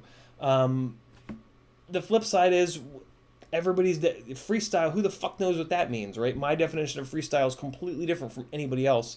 I think my definition of freestyle is probably what most of yours is as well, but I think you guys know what I'm saying.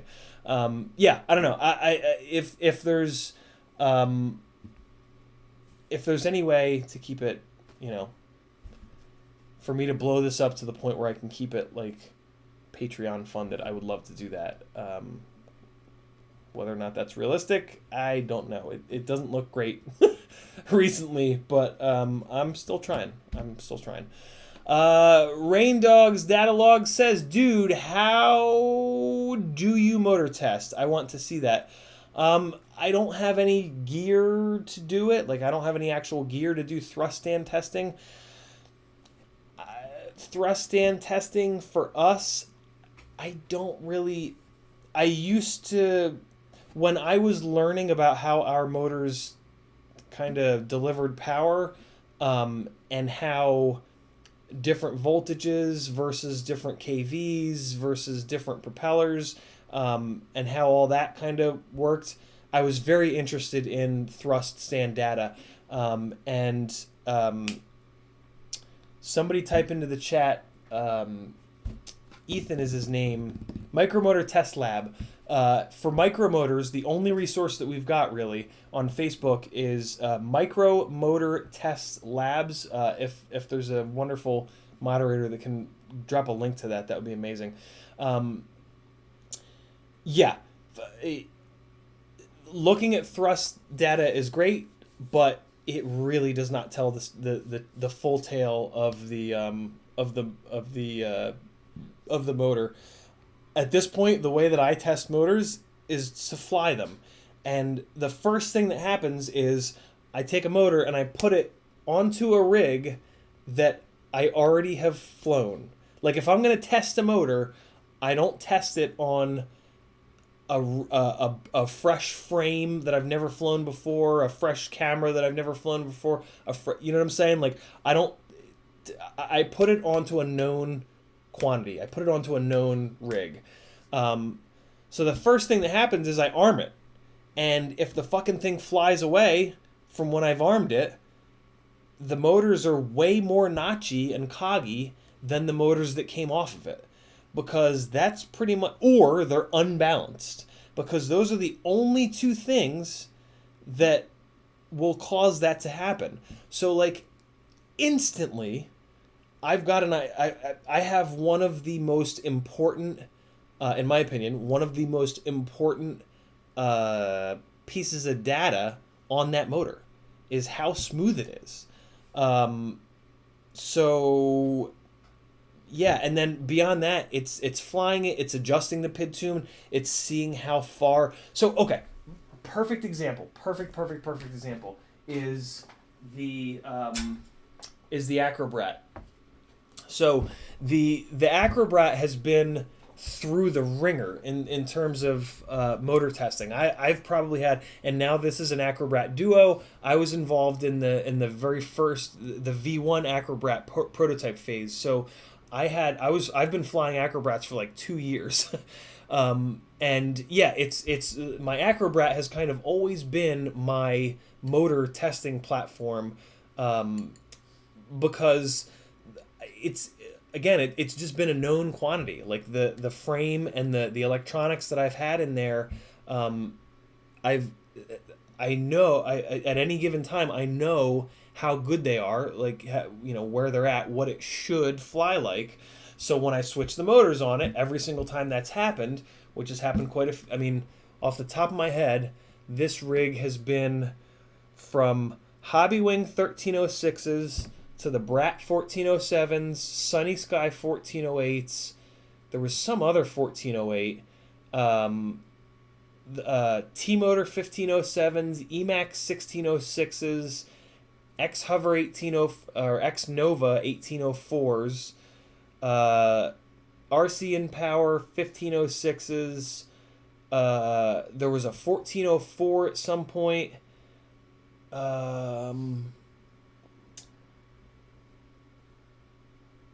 Maybe that's it. Maybe it's just 9 different sets of motors that have been on this. But yeah, in doing that, every single time that's happened, I learn everything I need to know about the motor from typically the first couple of batteries. These X-Nova motors, for example. So previous to these, I had the Emax 1606s on here, which admittedly are a notchy, coggy motor. When these X-Nova 1804s went on, which are a smooth motor, I knew that I was going to be able to move the PID tune up, but I didn't because again, this is my data point. So I put these motors on, put the battery on, and arm it, and it's just like the 1606s at idle were like because they're very notchy and they're creating vibrations. Arm this thing and it just, I mean, like perfectly smooth, and that like speaks volumes in that 1 second, and it's like, okay, X-Nova 1804 is really smooth running motor. And then from that point I started to push the PIDs and I was able to push the P gains up by like 20, maybe even like 30 points, and I was able to push the D gain up by like 20 points, and it just completely finally like really locked this thing in. So yeah, there's motor testing is definitely there's some witchcraft for sure. But yeah, how they fly on a rig from here, and here's the I hate to like sound braggy, but it's hard to tell, and like 90% of what you read on Facebook of like these motors are great, it's the first set or the second set of motors than that person has run ever or on that rig, and that really, like, if you've only run one set of motors, how do you have any idea if they're good or not? Maybe they're horrible. How do you know? You have zero comparison, right? So it's important to listen to the people who have experience and to ask, if you see somebody saying like, and I'll do this shit at random sometimes, like if I just see a random person asking about a product, even if I don't have experience with it, if I see somebody posting, oh, it's the best, I'll just reply real quick and be like, cool, that's cool thanks for the feedback, man, but just so I know, like what are you comparing it to, like, so that I know what's good and what's not. And 9 times out of 10 they'll say, oh no, I don't know, it's a bind and they're on this bind and fly that I bought, and it flies. It does have this horrible oscillation though that I've never been able to figure out. What do you think that might be? Like, no! You just told someone else to spend their money on a product that sucks, right? Potentially. But yeah, careful with that. Lot of bad info in the FPV community. Be really, really careful. Pay attention to the people that, and don't just go, take a second to click on somebody's profile and see if there's a picture of them with 40 rigs. Look at one of their videos, see how they are as a pilot. I hate for that to be an analog. I hate like piloting skill to be an analog because again, it feels very braggy. But it does matter. Like if it just sounds so horrible, but if you're not at least a half decent pilot, in my opinion, you're not able to really judge whether or not a component performs well. You can certainly judge whether or not it gets hot, right? Like everybody knows what burning themselves feels like, but I just feel like you have to be at a certain level of piloting to be able to understand what the hell is happening, because there's just 7,000 things that contribute to the flight performance, right? I think that you have to be kind of good to be able to... You guys know what I'm saying. Ruby Tim says, already played Velocidrone for about 38 minutes. Don't you remember? Rick Zapata says, I'm not flying that BQE long range. Should I put a less powerful VTX in it? Hell no, Rick. Just turn it down. Just turn it down to 200 milliwatts, and away you go. Gary Higgins says, yep, I'm just looking into freestyle, not worried about video, so we covered that. Ryan Ferguson is here. What's up? Ryan Ferguson's in Charleston. He's one of my old, like, damn near daily piloting friends that I moved away from, and now he hasn't flown in a while, and I feel terrible about that. But he's getting back into it, God damn it, and it's not my fault. He had some real life things come up. Glad to have you back, Ryan. He says, thanks for recommendations on Micro Alien build. Ordered everything last night and can't wait to get back in the air after almost 2 years. See, it's been a while. It's been too long, Ryan. I can't wait to get you back up in the air on that so you can rip in your backyard. Ryan is a 5-inch guy. He hasn't had the full micro experience conversion therapy, whatever the hell we're calling it nowadays. Vern says, I have a 2-inch that makes a screeching noise on motor 4 when the battery is low and drops that motor. Changed motor, updated ESC firmware. Is it dead? LOL. Well, you said, so I'm assuming that when you say drops that motor, changed motor, updated ESC firmware, is it dead? I think you're saying that you've already tried changing the motor and updating the ESC firmware and it's still doing it? Is that what you're saying? I mean, man, I can't believe that's not the motor. I'm shocked. If that's what you're saying, I'm shocked. I would always think that would be the motor making a screeching noise. But, okay. Check. Hold on. Do I have a fucking motor somewhere?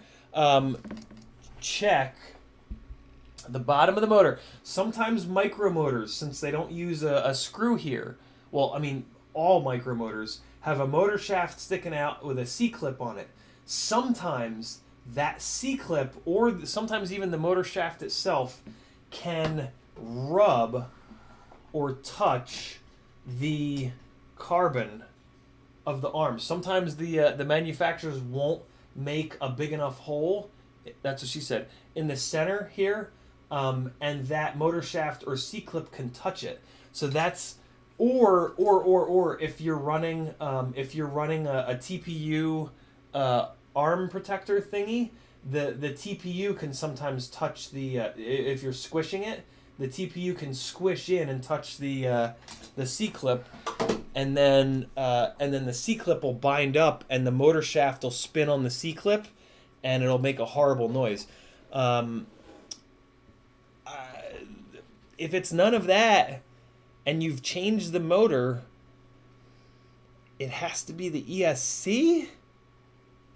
I guess it could be the ESC. If there are multiple there are typically multiple MOSFETs that drive each channel, and if only one, there's usually 3, I believe. If only one of those 3 fails, think of it like dropping a cylinder on a car. If you had a 3-cylinder car and it dropped a cylinder, it would make all kinds of weird fucking noises. So it could be that. Basically what can happen is that MOSFET can start triggering in the opposite direction, and that can make weird noises, like the way oscillations make weird noises. That weird noise is coming from the motor instead of just driving the propeller constantly, it comes from the motor driving and then trying to either slow down or stop, or literally sometimes it'll try to reverse it. So it'll literally try to do this. It'll still have two good MOSFETs, so the majority of, it'll have 66% ish of its power, but then that other 33% can, like, every once in a while go in the wrong direction and shit, and that just makes weird noises. As anyone that's heard oscillations knows, it makes a very strange noise. So yeah, it could be something like that. That's weird though. Screeching noise. Screeching. When you say the word screeching, that to me denotes like a mechanical, like, that's why I'm thinking the C-clip. I'm thinking the motor shaft. Strange. T-Bird FPV says, "What the link for standoffs? My order keeps getting bigger and bigger." I mean, I know one place you can go to for standoffs. The shill. If you go over here and you go to stickers and shit, I know that there's some Oh wait, no, they all sold. I told you guys that the standoffs were the hot deal on my Etsy store, and it looks like you guys bought all of them.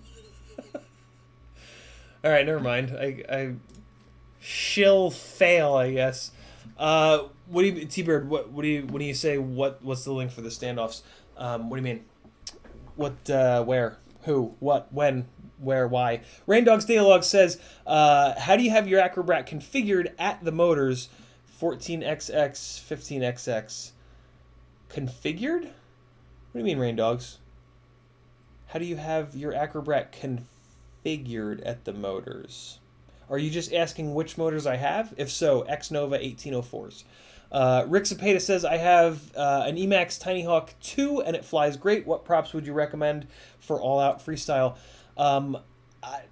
Rick, I could not find a single propeller that worked well on that rig, because 1103, again, this is just my opinion, my experience, my vision of what freestyle feels like, the way that I fly, the rig has to be locked in a very hard way. Like, I fly very snappy, and I have like very high expectations for my rigs.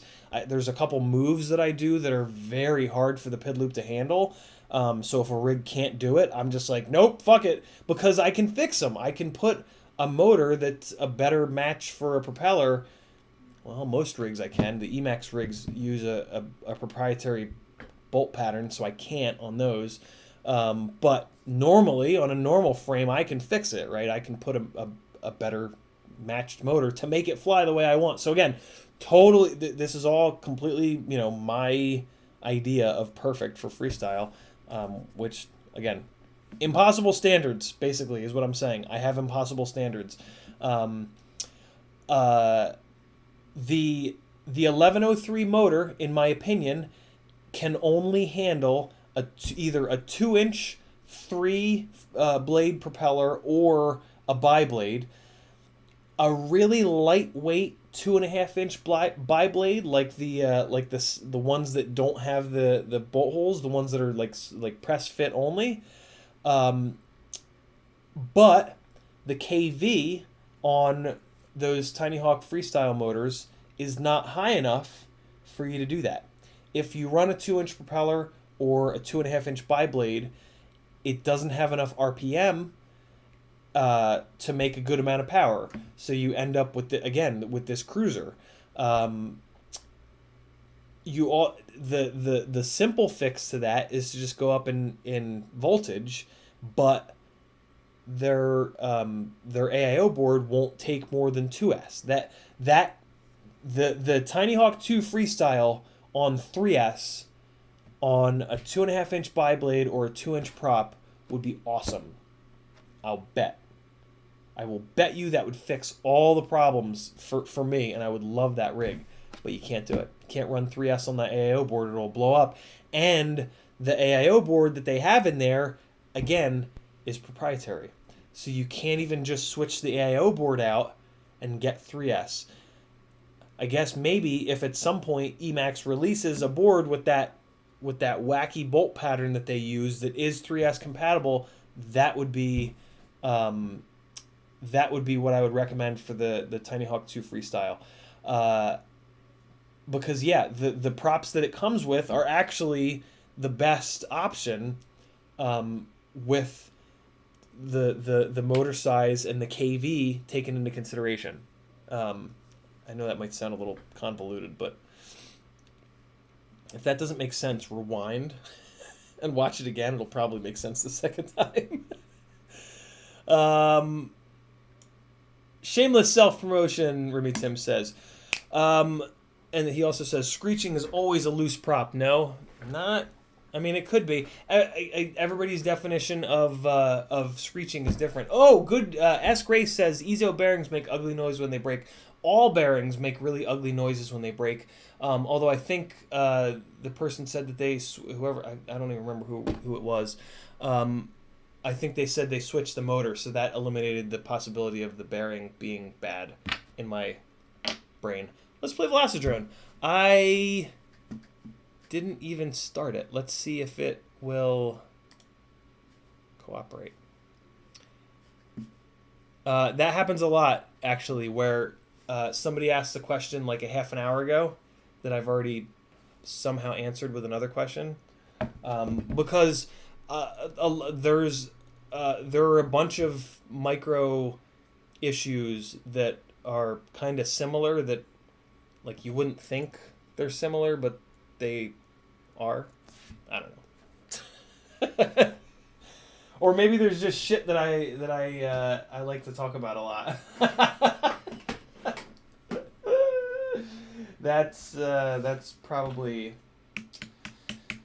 much more true. Hey, did you guys know that if you're, for example, I don't know, Foxier Toothless 2 Nano camera, if the camera is on PAL and your OSD in Betaflight is on NTSC and the OSD on the camera is still set to on, did you know it just won't show you any of your OSD? Maybe that's because I run my OSD on the very top and bottom, and because I know the difference between PAL and NTSC is a vertical thing, but I don't know. I have like 2 full lines at the bottom. I would think that I would at least be able to see them a little bit, but nope.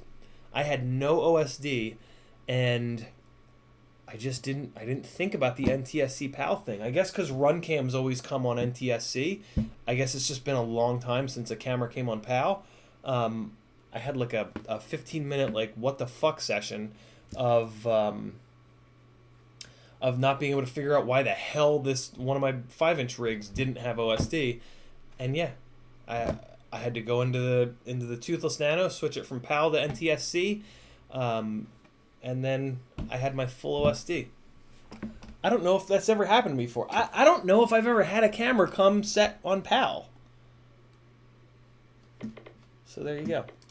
Maybe that'll save one of you guys from pulling all of your hair out. Time for combat mode. Get the old transmitter out here. It's literally old. It's 3.5 years old. Look at this. Look at this flashy transmitter. Look at these beautiful Tweet FPV, Ciotti FPV, limited FPV edition grips that I told you guys were limited edition. I told you. You all thought I was bullshitting. I told you they were going to run out, and guess what? They've run out. You can't get this color anymore. I'm so sorry that you didn't believe me, but I tried to warn you. Tweet is working on getting the best color, this one, back in. So hopefully it'll come back. If it does come back, you guys gotta hurry. Yeah, Tweet FPV. Oh! Speaking of Tweet, he's now on Pyrodrone. Yeah. Tweet FPV grips now available not only on his Etsy store, not only on Race Day Quads, but on Pyrodrone as well. Tweet FPV. Look at that guy. Fucking I feel like he got into FPV like after me, and he's eclipsed me big time. That bastard. I gotta work harder to catch up with him. And he's got a great YouTube channel over there. He's doing live streams now too. You guys should check those out. Very knowledgeable guy. Yeah, I gotta catch up, man. I'm getting schooled. USB joystick. That's what I want. If you don't know, you should make a model on your radio for simulator where you turn off. You can turn off your antenna transmitter thingy, which saves the batteries, and it also saves your the little transmitter. They don't last forever. You know, just like a VTX, they don't last forever. They do wear out eventually. So don't put 6 hours a week of simulator time in with your transmitter banging 2.4 gigahertz, or even worse, if you've got your Crossfire hooked up without the antenna on it, maybe even make sure that's not just wailing away, because it's not good for it. Okay, is there not? Here it is.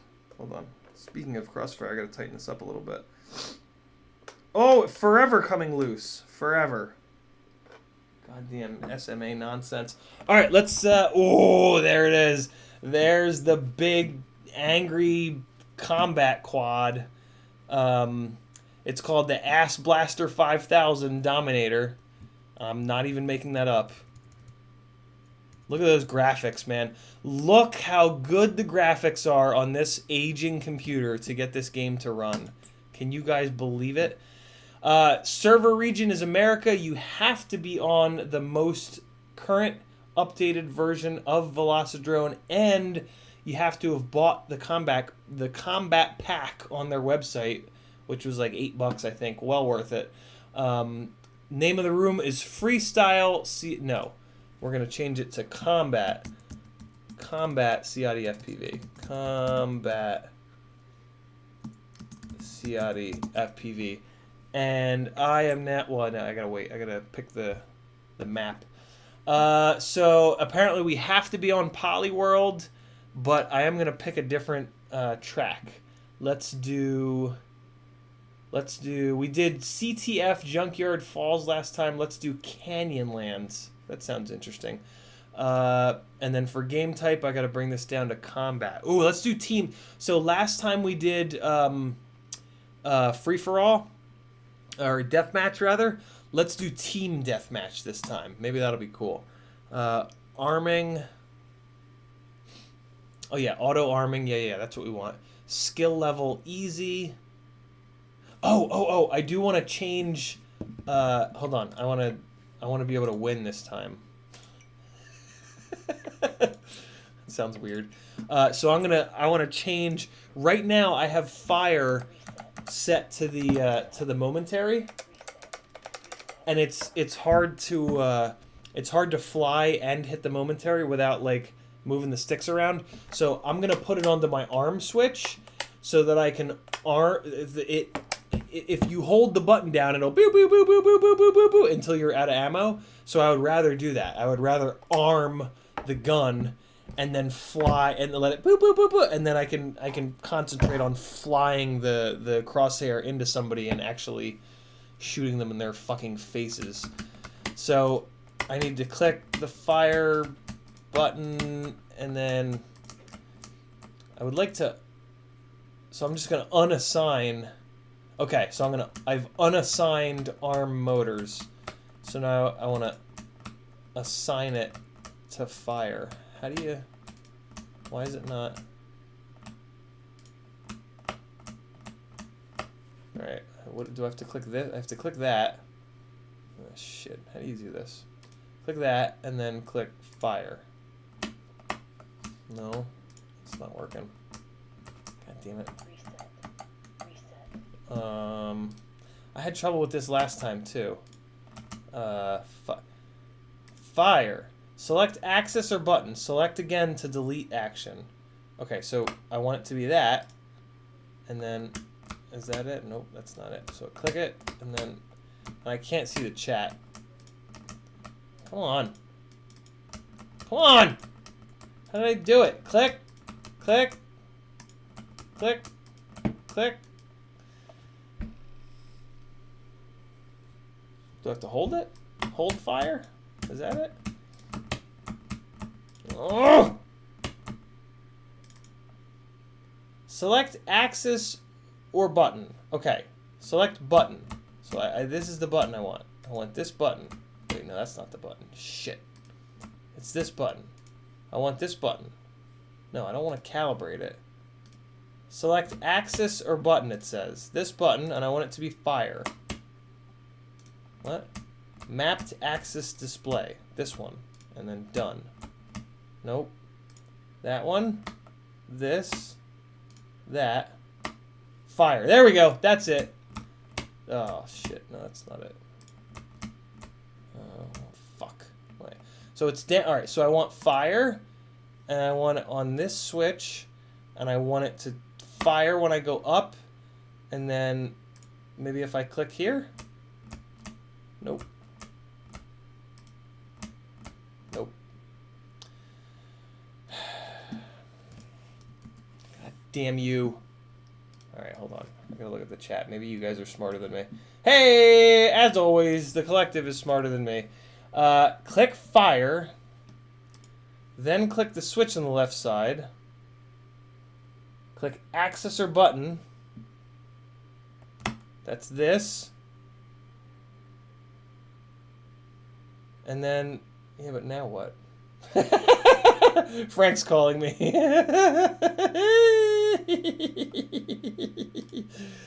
Hold on, I think I got it, Frank. Nope.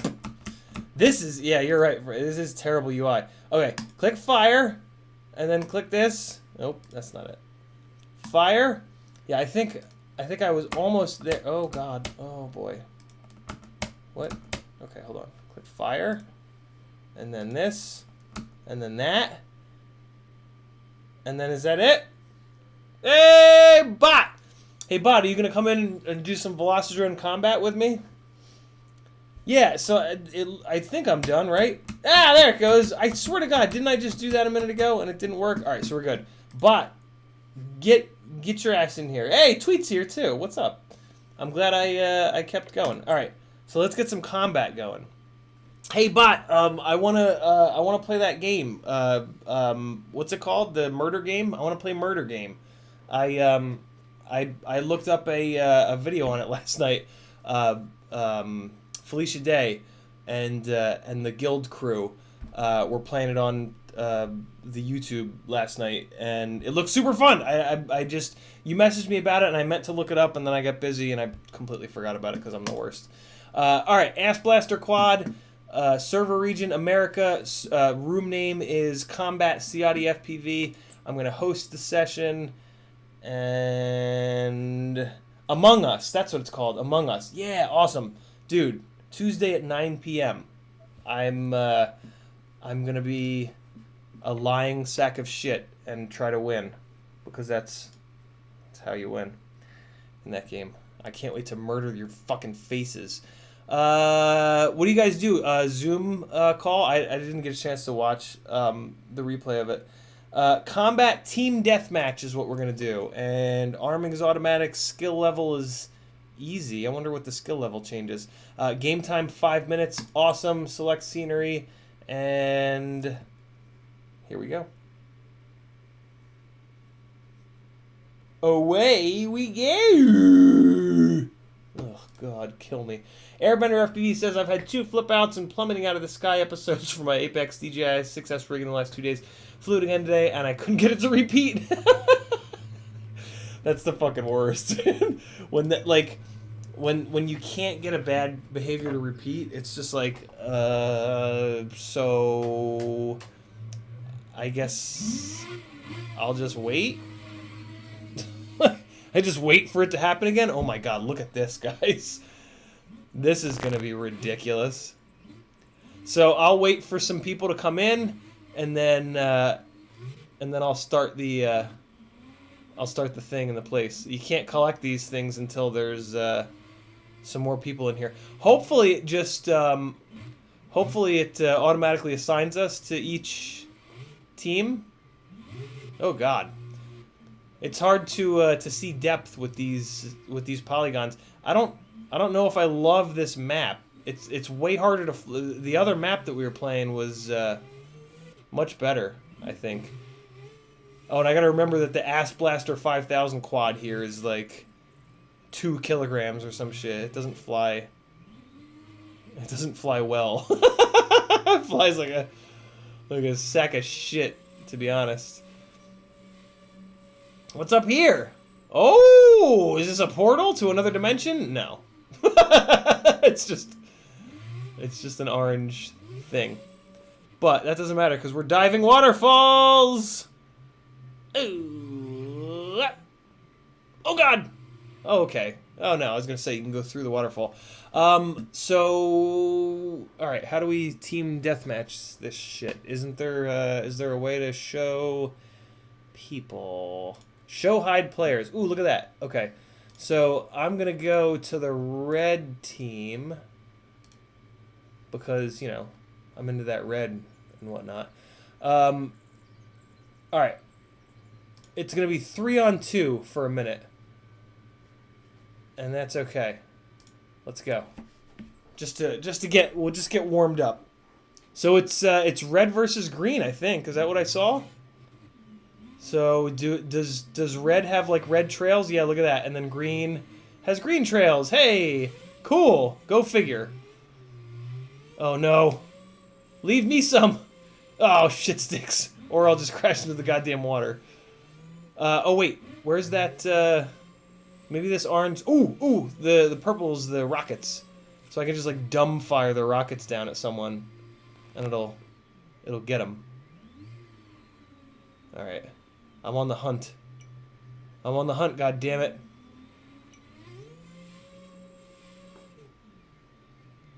Come on. Wait, what team am I on? I'm on red. I'm looking for a green trail. Where's that green trail at? Ooh! And no. I'm the one that got shot. No. God damn it. Alright, here we go. Trying out the arming switch thing for the first time. Oh yeah, that's the move. Oh, that's evil. Oh yeah, the arming switch thing is the fucking truth. Yeah, totally put your fire switch on arm, guys. That is next level.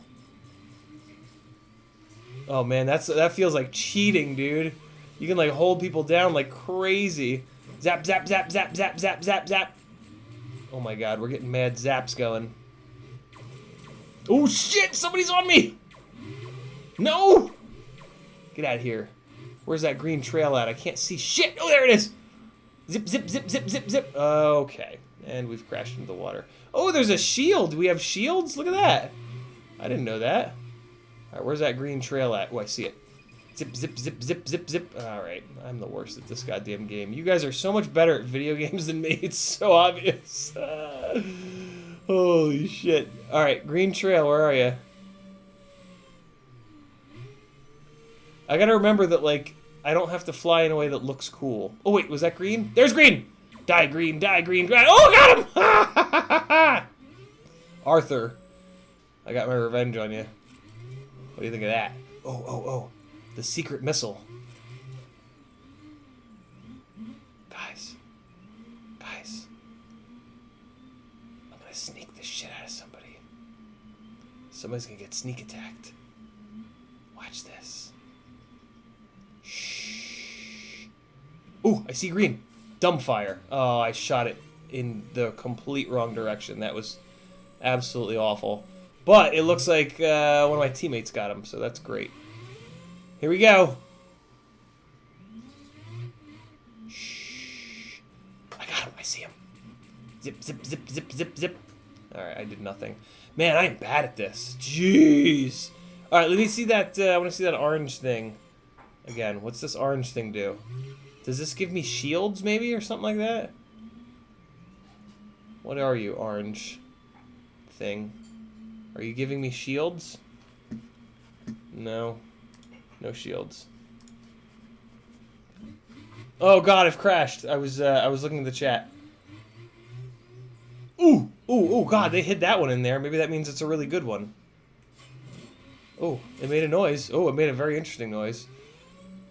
Who wants some? Who's about to get mystery thinged? Oh, that sounds odd. Where's that green trail? I need that green trail. I wonder if I was able to turn the quality up a little bit, it would I would actually be able to see things.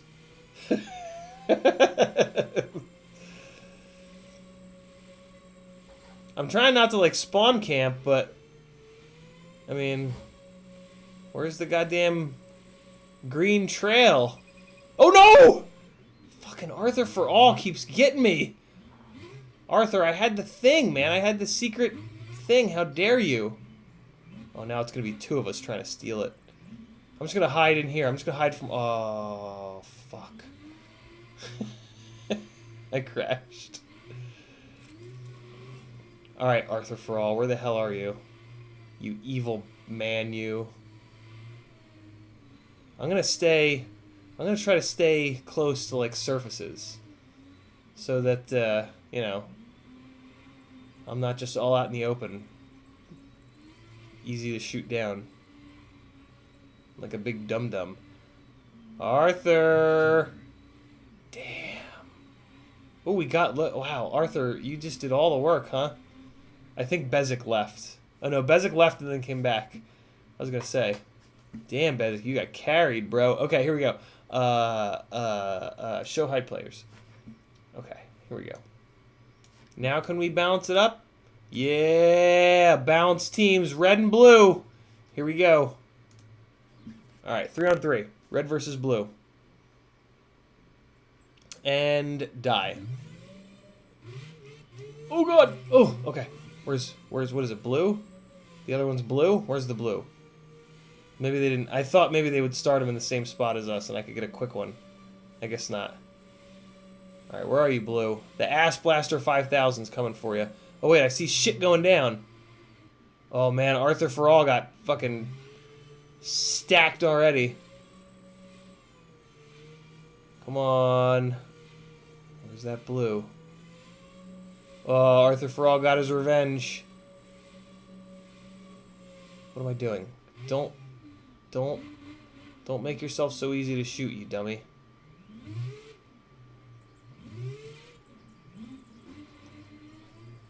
Come on, I want to shoot people. Where are they? I'm starting to get the feel. Oh, that's blue. Ooh, come here, blue. Oh, gotcha, Kelly Quad. Oh shit, I'm getting the dumb fire. Where's that blue at? Ooh, red and I are having. Oh god. Oh, where'd that come from? Oh, it came from over here. Oh no, I was too close. Oh, I'm the worst. The blue trails are kind of hard to see. I gotta be. Oh man. Okay, that's just me, you know, crashing into shit. Don't mind me, just being the worst, you know. Oh come on, get it. No, come on. All right, the winter one seems good. Oh, I think I see. Oh, zap. Bezic, you bastard. How dare you? How dare you? Alright, now I'm gonna get somebody with this thing this time. Is that blue? I think that's blue. Oh god. I don't know if I shot it or not. What the hell happened there? What? Did I get it? What? Oh god! Somebody just whizzed one right by me! Oh, it looks like he hit me. Maybe I had a shield or something? Ooh! Zap! Zippity zap. Going for the snipey. Going for... Okay, fail. And getting shot out of the air by the homing missile. Oh my god. I wonder if I'll ever be less horrible. Ah! I got Arthur! Oh, I didn't take him down, though. I just hit him once. Maybe that's the deal with this homing rocket. It doesn't kill him all the way? Is that a thing? Ooh, there's blue. Oh! Homing rocket. Nope. Oh man, he fucking avoided it. How the hell? No! Oh, I'm just gonna sneak behind him. He doesn't know I'm here, guys. Ooh, oh, fucker. Oh, wait, no, I get this one, and then I'll go get him, or I'll crash. Ooh, oh, oh, oh, oh, oh, oh, oh, oh, oh, oh, oh, oh, oh, oh, oh, oh, oh, zap, zap, zap, zap, zap, zap, zap. I think I might have gotten him. Nope, Bezic got him for me. Wait, no, Bezic is on the other team. That makes no sense. Oh, God, what's that one? Oh, you know, I don't ask for much. Oh, God, who's this? I can't tell what team they're on. Oh, God. I'm just going to shoot him. It won't let me shoot a teammate, right? Oh, what's that? What's that thing? Oh, probably a pickup. Are you guys watching the stream and figuring out where I am and coming to get me? That's going to be my excuse. Zip, zap. I'm in a cave. Come get me. What's Kevin McAllister say? I'm home alone. Come get me, you dumbass. Alright, you guys probably don't know where this cave is, because I don't really know where that cave is either. Alright, stay close to things! What's that? Nope. We're good. Oh god, no! Evasive! Going evasive. Maybe I can chase him around. Do a little circle? A little circle jerk? Oh! Oh, that was cool. All right, ooh, zip, zap, zip, zap, zip, zap, zippity zap. Yeah, Arthur, you got just zip zapped. Woo! Oh shit, there's a shield. Oh, cool. And I think it just saved me. Bezic is shooting the shit out of me. But I'm gonna do a Matty flip and get it, or crash into the goddamn water. Oh, victory from the red team. Look at us go. I did nothing. Thank God for Tortoise Fuga for carrying us all the way. Alright, let's do 3 teams. That'll be just madness. Shit. Alright, well there's only... Well, I'll do this. I'm going to put myself on a rando team. Oh shit, look, we can do red and magenta. I'm gonna be magenta. Don Lads is out. He's got work in the morning. Have a great night and a collective. See you guys next time. Thanks for hanging, brother. Do you guys know, like, are there, like, secrets that I don't know about in here? Is that what you guys are talking about in the chat? See that hidden purple? Not enough for too many teams. Only 2 team colors are allowed. What the fuck? Really? I wanna... Man, come on. Oh, okay, somebody just dropped. Oh. Oh. That was an interesting noise. Okay, here we go. Red versus magenta. Maybe magenta won't be as impossible to see as blue. See what I did there? Preemptive, excuses. I'm hoping a magenta will just come down here and I can just blast them right in the face. Just blast them right in the ass. Look, I got a shield, guys. Oh, I can see the shield on me. That's pretty cool. Check behind you every once in a while. That's the trick. Oh, I think... Can I give you guys a stick overlay? Oh, I can. Look at that. Oh, God. I'm out in the open. What am I doing? All right. Stay around things. Wait, shit. I don't remember. Am I on red or magenta? Anybody know? Shit, I really have no idea. But I am trying to be... Ooh! Alright, there's a magenta. I'm going to shoot at them. Okay, so I think I'm on magenta. I can tell as soon as I get killed. Or if I kill someone, but, I mean, that's probably not going to happen. Oh, okay, I am on magenta. I'm for sure on magenta, and Tortoise got me. Okay. Not a tortoise, but Tortoise. He got me. Whee! Oh, God. Alright. Combat, not freestyle. You dummy. Oh, God, I crashed into the water. I mean, I fucking warned you guys. Wait, what team am I on? Magenta? What am I on? Red? I think I'm on red. No, I'm on magenta.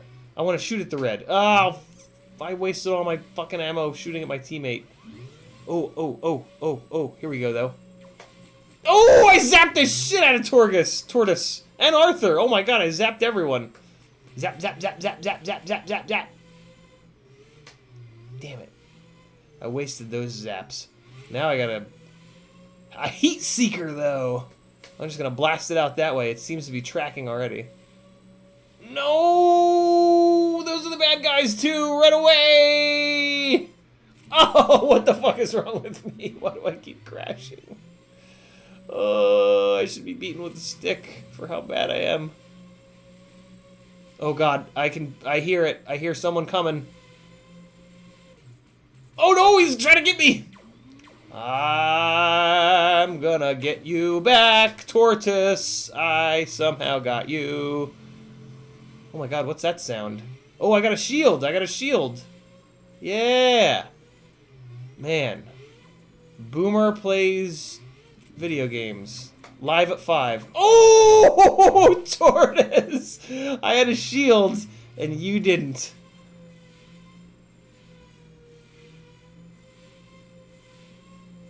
So I guess I guess if you just run, oh my god, why am I so bad? Oh, it was just a fucking single shot, you idiot. Get it? Get it? I think I saw a streak. Oh, there's a streak. Oh, I might run into this goddamn mountain. I got Tortuga. Oh shit, now I got no fucking weapon, and they're close. Oh, get in there! Oh no! Ooh! Oh wait, no. I am magenta. Oh, farts. What's this one? Oh. Alright, this one seems to be like rare. Let me try to actually use it this time. Wait. Eeh! What's that? No. Zip, zap. Zippity zap. I got Arthur. He didn't die, though, so I don't think that one's that good. I'm gonna try to hide here. I don't think he knows I'm here. Fuck, he knows. Get away, Arthur. Get away, you're good. You're good at this. Stay away. Oh, shit, I had my arming switch up. Oh, God. He's coming to get me.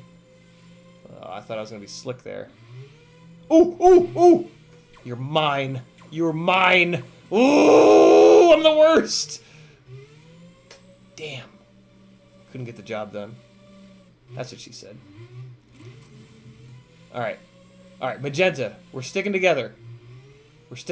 This way we both die at the same time. We'll make it much easier for them to kill us both. I have a weapon this time, though. Ooh, you're shooting at someone. Ooh! Ooh, you're mine! Get over here. Wait, turn it off. Ooh, I'm done. Damn you, Tortoise. You evil man. Fuck, I can't even fly. Oh, God, why? What's this? Oh, that's the... Ooh, there's a... That's a different color. There's a... Ooh! We lost. Shit, I thought we were on Team Red. I kept thinking we were on Red. Alright, let's try this again. Whew! Alright, let's change the colors. They are... These colors are kind of similar. I'm very sleepy. I think I got one more. Let's do one more 5-minute game, and then I gotta fix some shit. And I charged some batteries. I was kind of thinking of going flying, but I'm kind of sleepy. I doubt that I will. I am gonna give you guys a little bit of flight footage though, before I end at the end of the stream, from last night at this amazingly difficult spot, damaging spot. I don't want to do blue because blue is hard to see. So I'm gonna do white. All right. So I'm gonna be on Team Red this time. All right. Here we go. For real this time. Team Red. Team Red's winning. Here we go. Oh, look at that launch. Look at that fucking... Oh! Wait, no, I am on Team Red. Oh, no, there's white. Oh, I fucking wasted it. Oh, God, now he has a weapon. Oh, okay. Oh, no, red's us. Red's us. Jesus, I keep wanting to shoot red. Oh, my God, white is cleaning house. Wait, that means they're behind us. No? Wait, how did he get two? Oh, no, it's not always kills, it's hits. Wait, what was that? Was that a... No. Oh, God!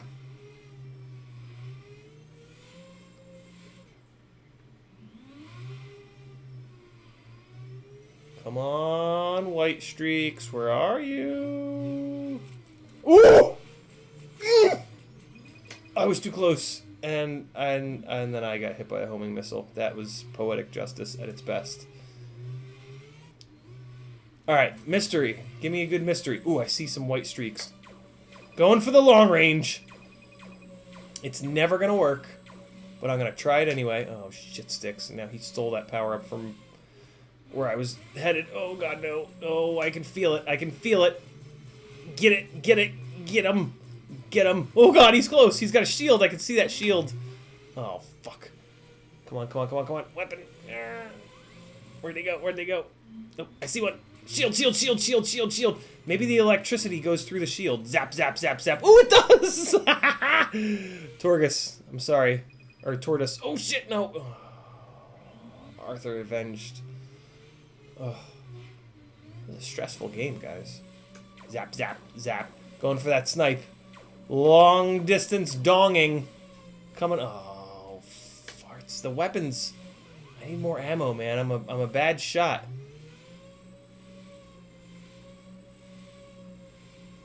Alright, Tortoise, where are you? Oh, shit, here's somebody. No, no!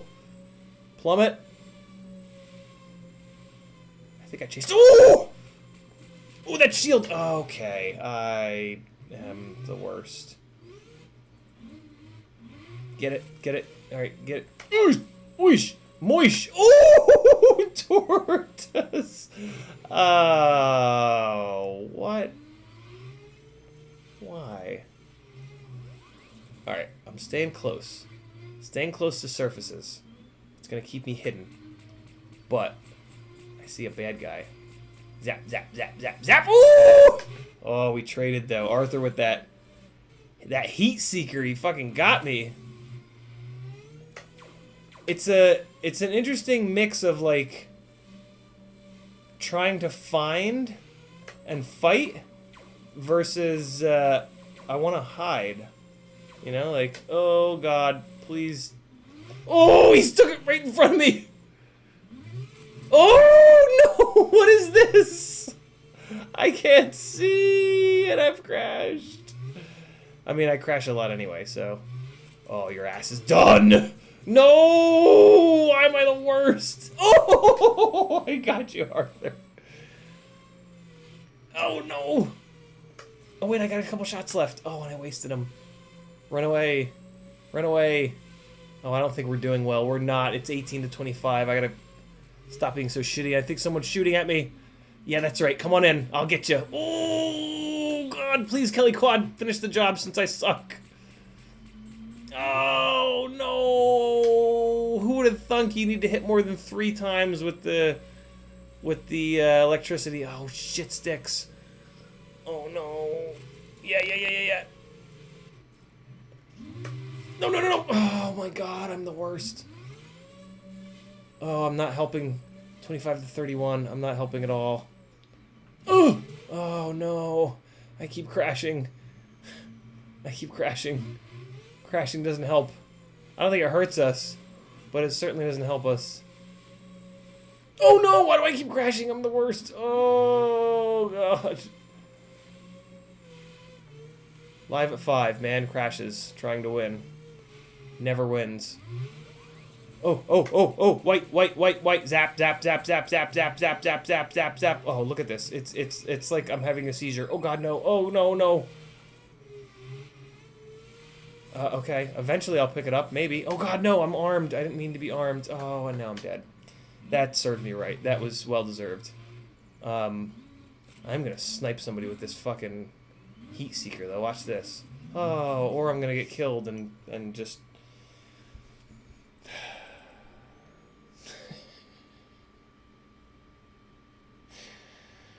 Oh, man. Oh, mics. Mics for combat would be cool. Yeah, that would be neat. That was fun. Damn. Okay. What time is it? 6? Yeah, 3 hours. That's a long stream. Oh my god, my eyeballs. That's fun. You guys should stay in there and play. I'm gonna jump out. Stay and play. Jumping out. It'll make someone the new admin that can start the game. Alright, cool. I'm gonna hop out of there. Damn, I can't believe how much fun that is. I really feel like I want to get it really makes me want to get onto the laptop, which is a lot faster. So I'll spend some more time being a bad boy. That's a strange thing to say. All right, quitting Velocidrone. Check this out. I think. So I'm doing I haven't talked much, if at all, about this. You guys remember the FETEC stuff, right? So I still have it. My previous plan was to wait. So Crunked kept saying that that FETEC flies better than Betaflight. It's easier to tune, yada yada yada, and I've already been down the Flyduino Kiss road, and for the way that I fly, it didn't fly any better than Betaflight, but I figured that it's been like 2 years since I did that. No, yeah, it's been like 2 years since I did that. So I thought, maybe there were some updates to Kiss, which unbelievably I don't think there have been, which is kind of nuts. But I also thought, maybe Crunked has a super secret way of tuning that's different than mine, which, as it turns out, he doesn't. Tuning is tuning. But he's been talking. So the big thing that I don't like about Flyduino Kiss is that there's no iTerm relax, basically. When you do full rate moves, the iTerm builds up, and then when you stop those moves, the iTerm is built up, and that causes bounce back. There are a couple of moves that I do. Namely, I do this move where I get a whole head of steam going, and then I snap the quad around like this and let it float backwards. And when you snap it around like this with both full stick roll and full stick yaw, it really wants to bounce back. That's a very challenging motion for flight software that doesn't have iTerm relax in it. And so, yeah, every time I do that move on Flight 1, Falco, Flyduino, Kiss, there's a big ugly bounce back at the end of it. So I just can't do that move, or I have to do it slower, excuse me. And when you do it slower, it's just not impressive, really. This is one of the things that's kind of built, the conversation that I have a lot of, like, Betaflight handles more situations better, and Betaflight has functions and features built in so that you don't have to fly around the flight software anymore. It handles prop wash so well now, with the RPM filters and with Dmin and Dmax and some other things, that it's like flying a simulator, in that, like, it just does exactly what you tell it to. There's no, like, I have to change the way that I fly, I have to change the way that I move the sticks because the flight software doesn't do X, Y, or Z properly. And that's a big deal for me. Like, if in terms of just, like, my creativity, if there's just some wacky momentum-driven movement, like this one.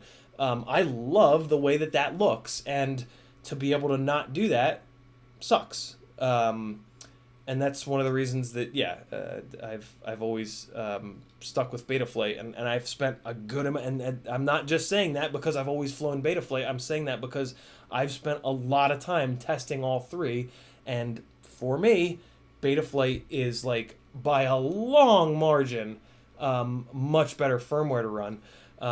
But I've got this FETEC stuff, And when McManus FPV sent me a big box of stuff for giveaways for you guys, yet another reason you guys should go over and subscribe to his channel. He sent me this. So Kebab did a really limited run of these gloss glides, and it doesn't come through as good on camera, but this is gorgeous. Like this shiny, glossy, smooth carbon fiber is just beautiful. Like it just, I don't know, it just makes a quad look really polished and polished. See what I did there? And fancy. So yeah, Brad moved from glides over to apexes, so he sent me all of his glides, and this is one of the ones that he sent me. This beautiful, rare, never to be made again. Although you can just fucking buy a gloss and a can of gloss spray paint and make it. But this gloss coating is I don't know how it's put on here, but it doesn't crack like spray paint. I've never been able to spray paint a frame and not have it crack to hell.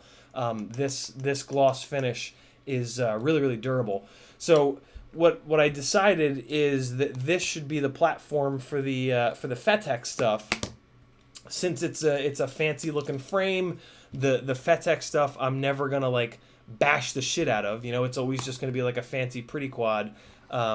Because one of the other things that Flyduino Kiss and Falco X don't do well is, well, don't do anywhere near as well as Betaflight, mainly because of the RPM filtering, is handle bent props, banged up motors anywhere near as well as Betaflight. I mean, that is like, that was actually the thing. That was the thing that I just couldn't get past. I was just, I was kind of spoiled by Betaflight and its ability to fly home with like a fucking propeller that's bent at like a 45-degree angle, making the noise, which is a big deal, especially when you're flying unrecoverable, right? You're flying unrecoverable, you bang through Scraggle, and there's a propeller coming up like this.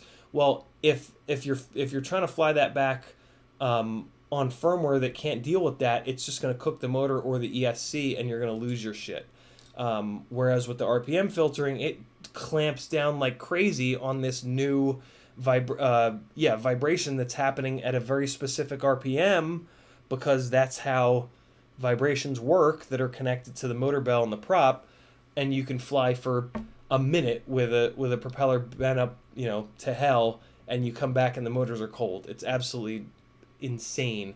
But there is a feel. There is a feel and a difference to Kiss, and not so much, but to some extent with Falco X as well. And I've always been able to get that feel in Betaflight by just reducing the filtering. Betaflight is known as the software that will work on like most rigs, even rigs that are beat up or built with not as high-end components. But yeah, with a little bit of effort, you can just go in and tweak Betaflight with, I typically just watch UAV tech stuff and steal all of his ideas. But yeah, you can get that same feel with Betaflight with like 60 seconds of filter adjustments and pit adjustments. But I don't know. It would be really cool to have a Kiss rig. Again, I liked having that as like a benchmark and as like a comparison point. So what I'm going to do is build this guy with the FETEX stuff on Kiss, and then since it's Brad's frame, I'm gonna fly it for a little bit to get to just experience Kiss again after 2 years of not flying it. And then I'm going to send this to Brad and let him do the same. And then when he sends it back, I'm probably just going to keep it going. Just keep sending this to people, letting people, but like the local guys, Adam and Dan and Sanaka and Patrick and there's more that I'm forgetting, Rusty, give it to them and say, hey, fly this for a couple weeks. Try not to crash it. If you haven't flown Kiss before, or if it's been a while since you've flown Kiss, So yeah, it'll be like a little loaner rig, and I'm torn on the motors to run. I might run these BBB 2306s, which feel nice and smooth, but they are kind of heavy. The other option and the direction I think I want to go, and the whole reason to this 15-minute rant is since it's not going to. So the only thing I don't like about these BBB motors is they're a little heavy. These Neochrome Brother Hobby Returner 2306s are shockingly light. Look at the weight on these guys. This website. All right, so I'm not sure on the weight. This website says 32 with wire. On another website, it said 29 point something. So I'm assuming that means I'm assuming that 29 point something was without wire, which is still pretty. That's still pretty good for a 2306.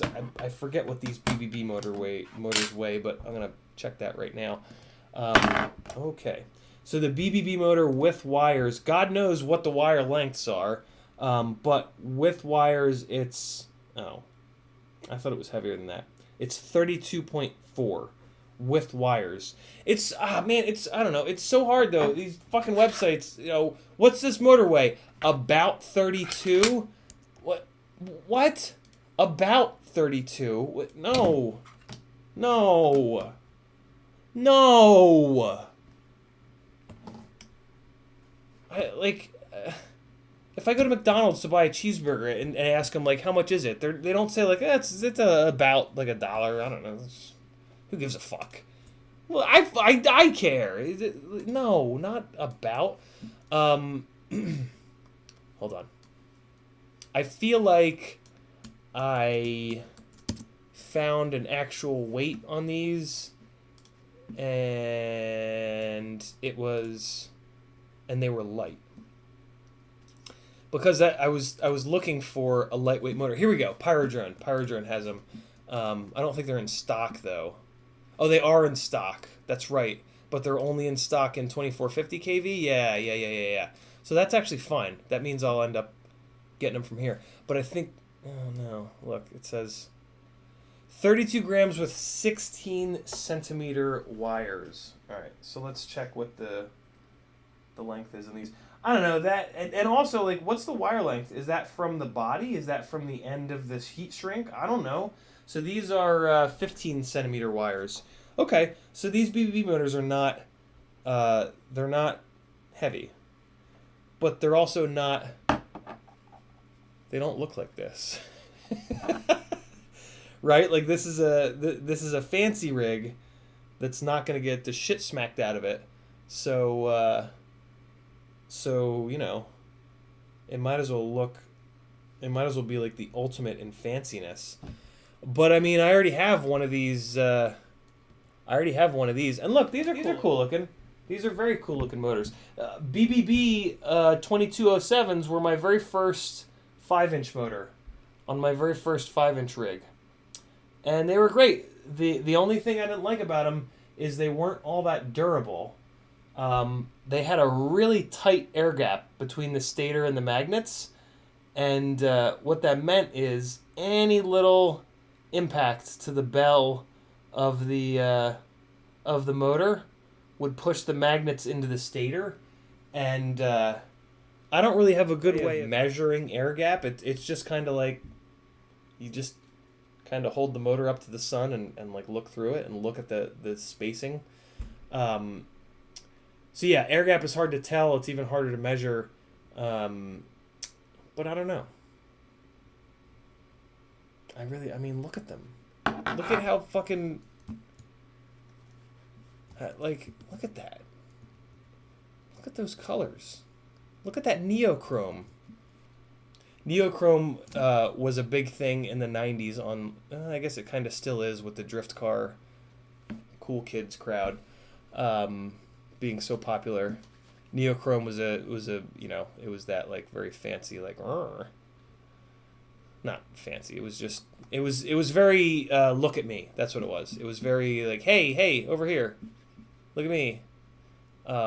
It's still cool looking, but you could argue that it's it's a little try hard, right? Um, which would lead me down this path. Dauntless H, holy shit! Thank you for the reminder. Oh my god, thank you for the reminder.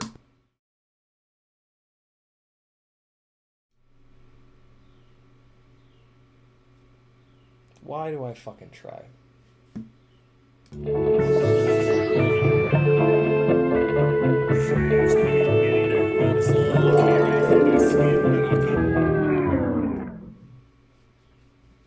I danced the whole time, even though you guys can't see me. I'll fucking prove it to you. I'll put my camera up down there for the next time.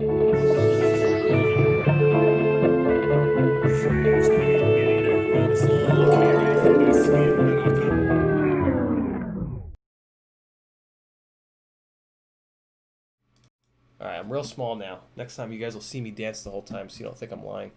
Raindog says the Flash Hobby. What's the Flash Hobby? Were 40 grams all up weight heavier than advertised. Are you guys maybe having a conversation that I'm coming into the middle of? Tiago says, I like the Brother Hobby motors. Their 1404 are almost impossible to destroy. I didn't even know they made a 1404. What? I've been kind of looking for a 1404 too. Brother Hobby. Is it a VY? No, they don't make a... Oh, here they do. Really? Oh.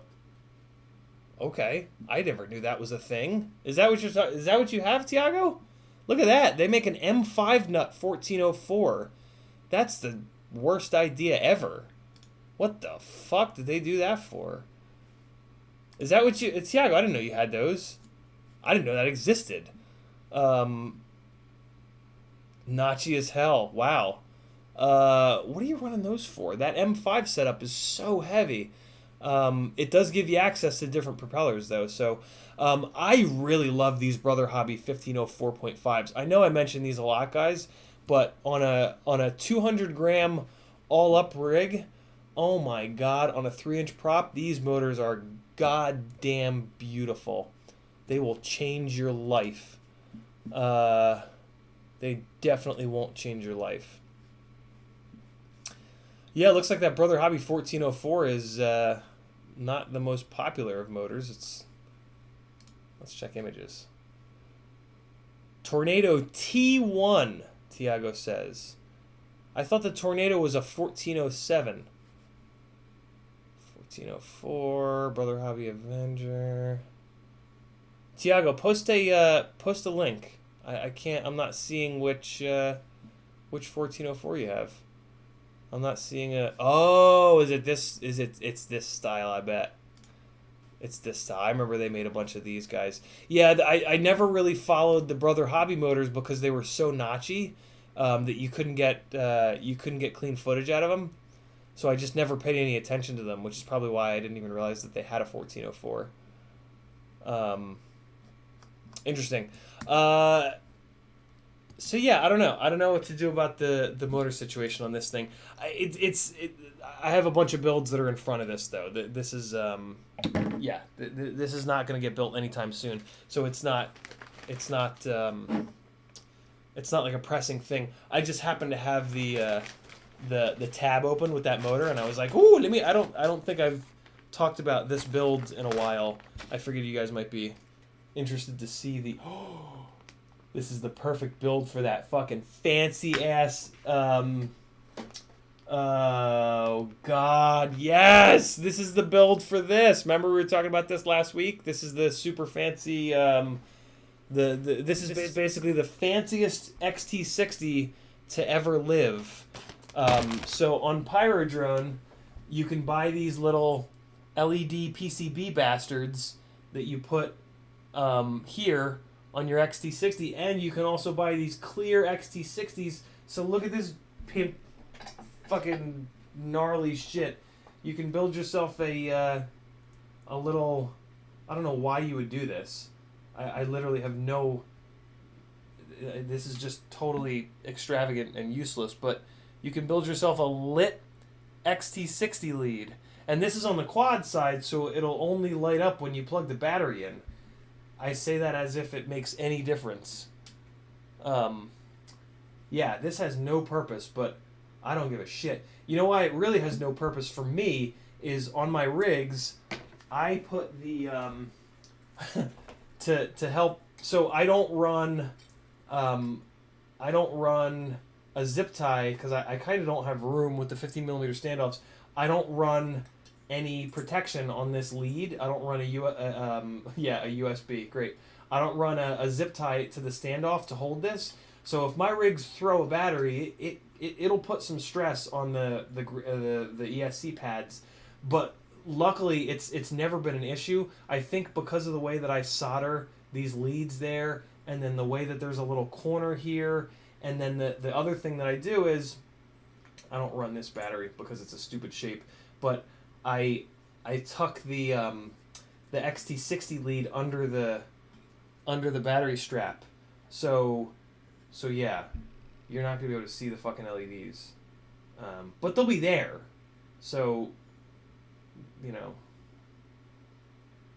it'll be a real waste of time, but you know, yeah.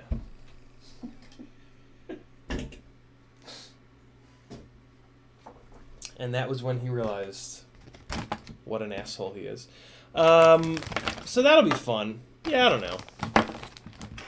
Do whatever you want. There's some buttons below. If you want to click those, you should. It makes YouTube work better. It makes YouTube think that that I know what I'm doing. Okay, let's wrap this shit show up. Any else? Good. Any else? Yeah, because any and else are always next to each other. Thanks for hanging. Let me give you guys a little bit of flight. A little bit of flight footage. Oh, hey, the music that I started the stream with, by the way, is from a fan of T-Pain who I met through T-Pain posting the drift video that I made of him drifting. Yeah, I met a bunch of musicians. So basically what I did is T-Pain put my rough cut up, and then 11 billion people watched and commented on it. So what I did is I just went through, I took like, I probably put 8 to 10 hours into doing this, but I just went through every single comment and clicked on the person commenting it, and just kind of looked at their channel for a second or two and saw and just kind of thought, like, is this somebody that realistically I could work with in the future? And if they were, I sent them a nice little message saying, like, hey, thanks for the comment and the love over. I also, like, you know, click the heart button on their comment and shit and whatever. And sometimes I tried to drop a little reply in the comment, like, hey, thanks for the love. But yeah, then I followed up with a message and just said, hey, thanks for the love over on T-Pain's video. You know, I do this full time. I'm looking to build my portfolio out. I was looking for people that were local. I was looking for people that were in Atlanta, or people that I thought might, you know, were big enough that they'd be traveling around. And I just kind of broke it down and said, hey, you know, this is what I do. I have drones that are really small. I have drones that are really big. I can, you know, if they were a singer, I would like throw in like a little something like, you know, I've had these ideas about doing orbits, and like some people, I even put a link to the Fire Dancer video that I have where I'm orbiting them. And I just said, you know, here's an example of that. I have a rig that only weighs 20 grams. That's like 2 inches by 2 inches that I can like hover around your head. Maybe like, you know, in between the pop stopper and the microphone. And then I can like cruise down the board and you know, trace the speaker wires. Yeah, I just like customized it for each person a little bit, and like half of these people got back to me like, oh my god, that's the coolest fucking thing ever, what a great idea. And a lot of them being musicians, since, you know, they're followers of T-Pain, are like us, that they're into music as a hobby, and they're more than willing to share their music. Yeah, so now I have a bunch of really cool I mean, it's technically not copyright free, but in the eyes of YouTube, it's copyright free because it's just from like hobbyists, right? Like hobbyists don't usually get their work registered with BMI and into their system so that YouTube can flag it. So yeah, I've got some. So that the beginning, and I'm gonna put some more on. The dude's name is Kwesi Gepiati, and he's legit, man. He's got some really, really good stuff. And he's just a super cool dude too. I wish that Instagram's Messenger setup wasn't such a piece of shit, because I'd be able to go in there and actually show you guys his Instagram page, but I haven't talked to him in more than a couple days, and when that happens, the conversations get pushed so far down on Instagram that it just becomes impossible to find. Wow, I didn't even see this email. He sent me a whole folder. 19 tracks. Dude, that is very cool. And what's great about it being music is it's only 57 megs, so it's done downloading already. So let me open this up, and then this is the memory card from last night. So let me grab... So that was the beginning of the stream was the one side of this spot, which is in the street, which is much safer. I'm going to grab a battery from where I flew what I think is now going to be known as the Gorge, and you'll see why in a second. Okay, computer. So are you going to be... Okay, no, there we go. User error. Right. What's a gorge? Hold on. Let me make sure I'm... Let me just... No. Not gorgeous, just gorge. Is that not how it's spelled? Oh, for fuck's sake. How do you spell gorge? You guys know what I mean? Gorge, like a big fucking crevasse thing. Gorge. Gorge, is that it? There it is. A narrow valley between hills or mountains. Yeah. Okay, good. Yeah, so I've nicknamed it the Gorge, which is a good nickname. I just wanted to make sure I didn't nickname it something stupid. Rick Zapita. See you tomorrow. So yeah, let me just find a little bit of footage from the Gorge, because that's the real highlight of this spot, and that's where it gets good and sketchy. Let's see what we got here. Oh yeah, this is a Gorge battery. This might not be a good Gorge battery, but it's a Gorge battery. So enjoy. The top patrons are going to come up again, because they rule. So props to the top patrons. Props to all the patrons. Of course, I love all you guys. But the top guys are just gnarly maniacs that support me in a way that allows me to somewhat do this. I'm with the help of unemployment, I'm able to do this right now. We'll leave it at that. Enjoy. I'll see you guys tomorrow night at 10 o'clock. Oh, God, I forgot to do the mailbag.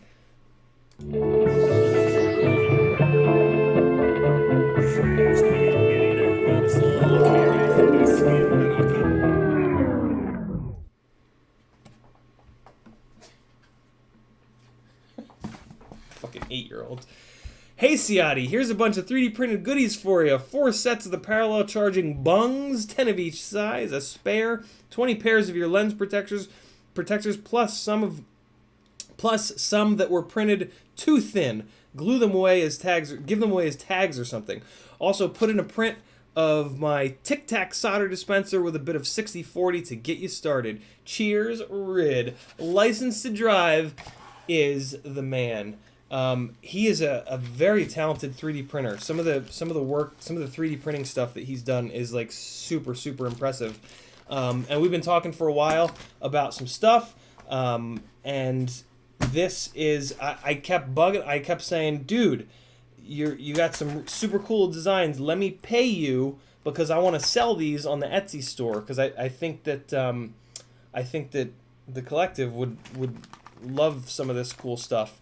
And he refused to let me pay him, and he just sent me a whole bunch. So I'm hoping that that we can blast through these, because he did say that if I need more, that he will let me pay him. But he forcibly sent me the first big batch here for nothing, because License to Drive is an awesome dude, as we've all found out here, because actions speak louder than words.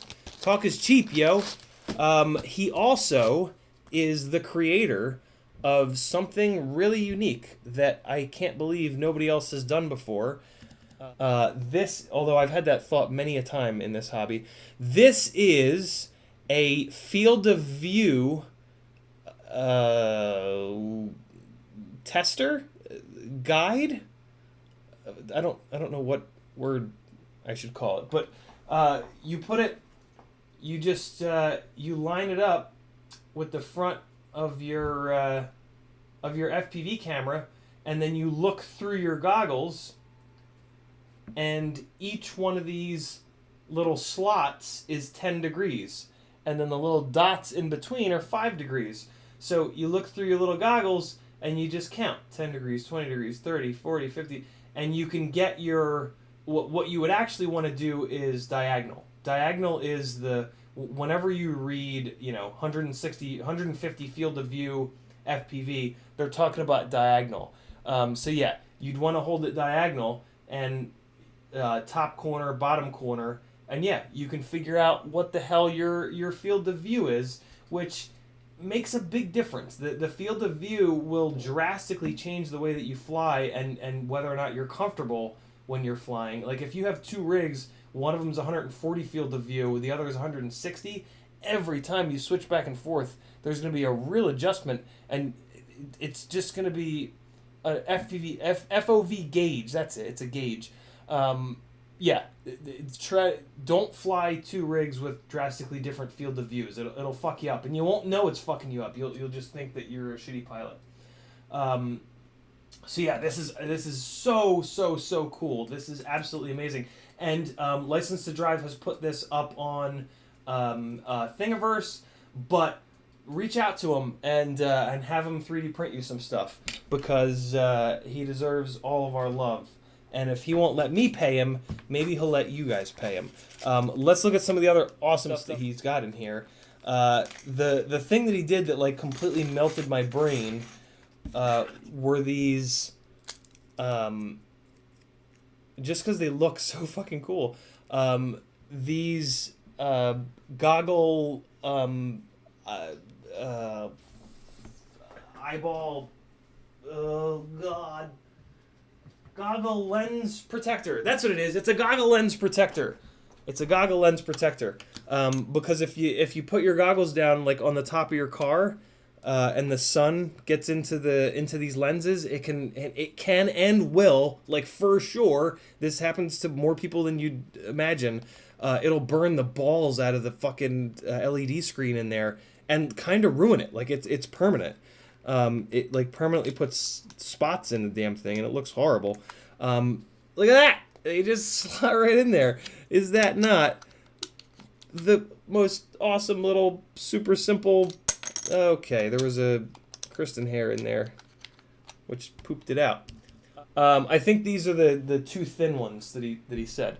Look at that, man! Look at that! Is that not super cool, or is it just me? Somebody printed me a TPU. Yeah, these are the ones that are too thin. That's why they're falling out. But I'm sure you could just like rub some like hot glue on the long edges, and that would bind it up a little bit. Somebody printed me one of these ones, which is great. This does the same thing. It's got little nubblies, and it kind of just notches in, and then it Oh, Patrick, I have so much. Even if I don't have I haven't fixed anything. I need to fix that fucking cheapo rig. But even if I didn't have things to fix, I have like 8 builds that need to get done still. Yeah, so that somebody printed this one for me, which is great, and it works super well. But it's big. And you know about me and big things. I don't like them. So yeah, these are super cool, and he made the little thingy there so you can put a rubber band so that two of them will just hang out together, rubber banded. So cool. So cool, man. I really, really dig it. What's this? I don't know what everything is in here. I only know what some of these things are. So let me see. What's this? It's all folded up. It's all folded up.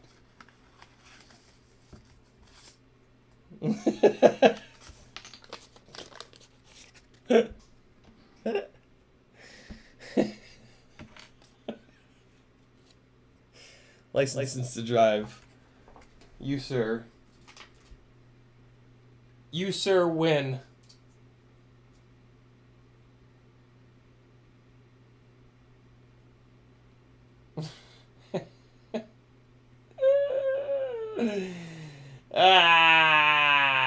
A 3D printed kitchen sink. Well played, sir. Well played. Look at this awesome box of stuff that he sent me. All right, next up, we've got these little parallel port. This was the initial thing that I was like, who I think I said on one of the streams, who wants to volunteer to let me pay them to 3D print these little things. I think that's where it started. I think License said I'll do it, but I won't take any money from you. So these are kind of cool. These are bungs for I just wanted to say that word for the parallel ports on your Bardwell 6S parallel board. If you get or Strix, I don't think you can get it Bardwell branded anymore. Ready Made RC sells them, and so it's a 6S parallel board. But if you use these little guys, you can pop these into like so the way. All right, the stream's way too long, but this is actually a really cool thing. Right. So, here's my charger setup. I gotta unplug all the batteries that are on it.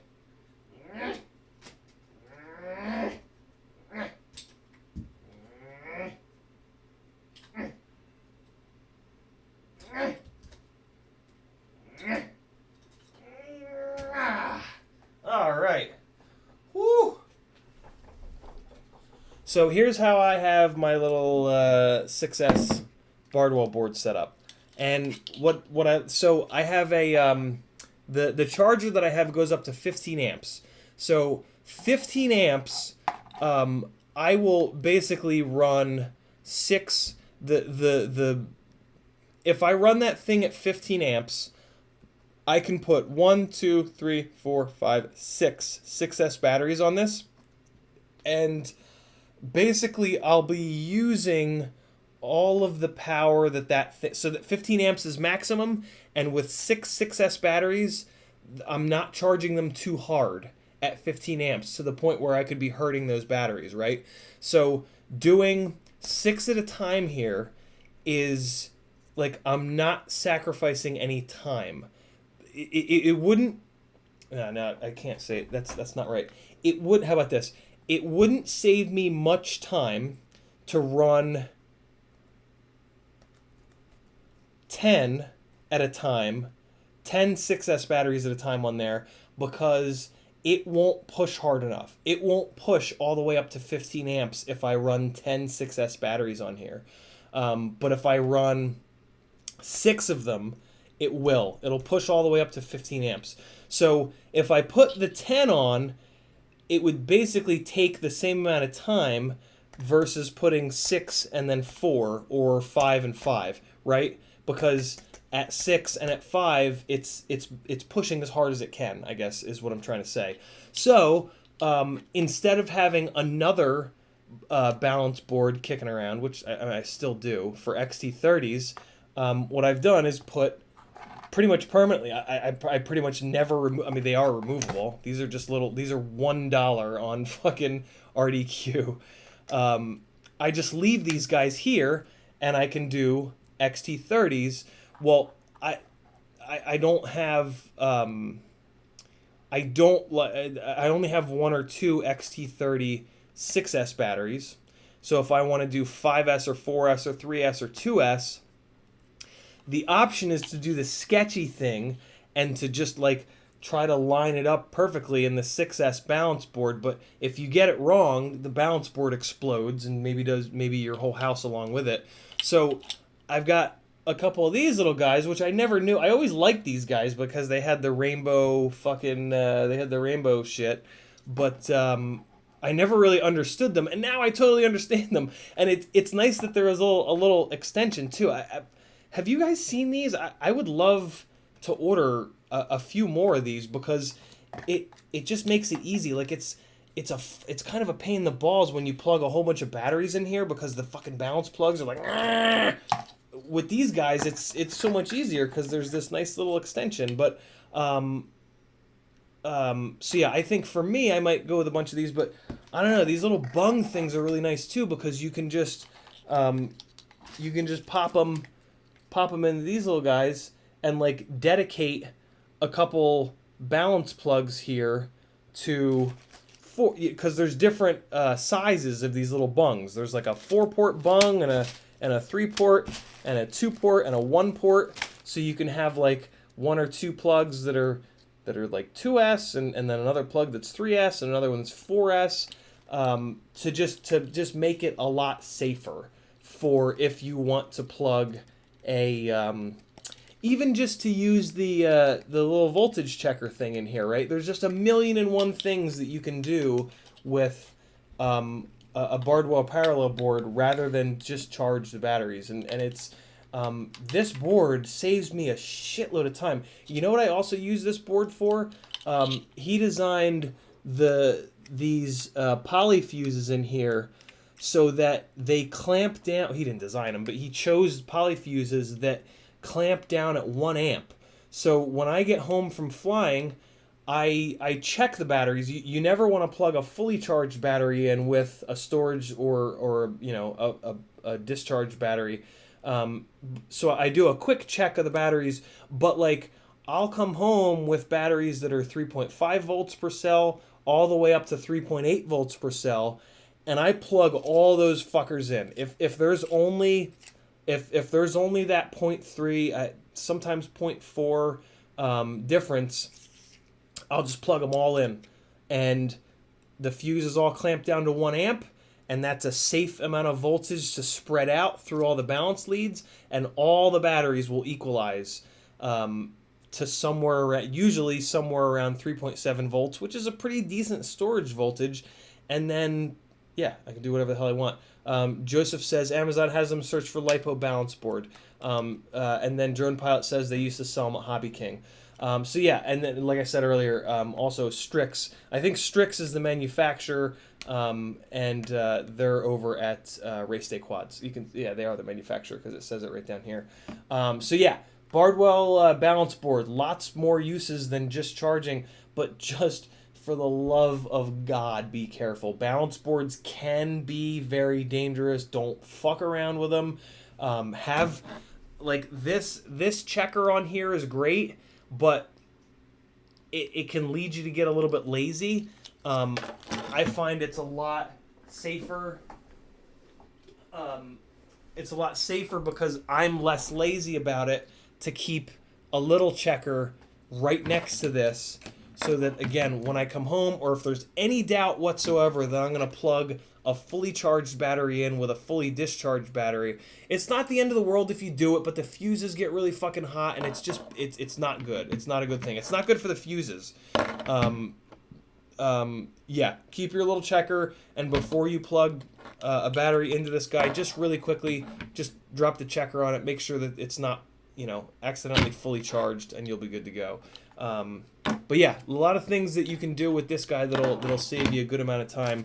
And yeah, if you're gonna really focus on getting good at flying, you're gonna have to fly an ass load of batteries. So getting a rhythm to your charging and developing like a set of things that make it quicker, safer, makes a really big difference, because ideally you want to be doing it like every night. You want to try to fly every day. So yeah, if you're coming home and spending 20 minutes fucking around and you can drop that down to 15 minutes, that 5 minutes will make a big difference once you've flown for 100 days, right? So yeah, I'll take some pictures of these little bungs. Look, I got to say bung again. And I'll get those up on the Etsy store in case you guys are interested. Or you can just, anytime I put 3D printed stuff on the Etsy store, I also include the link to it, if there is a link to it, on Thingiverse, so that you guys can go print it if you want. Or if you want to, because again, the Etsy store is not me trying to start a retail store. It's me giving you guys a way to support me and get something for it. If you're willing to support me by just giving me money on Patreon, you're fucking amazing.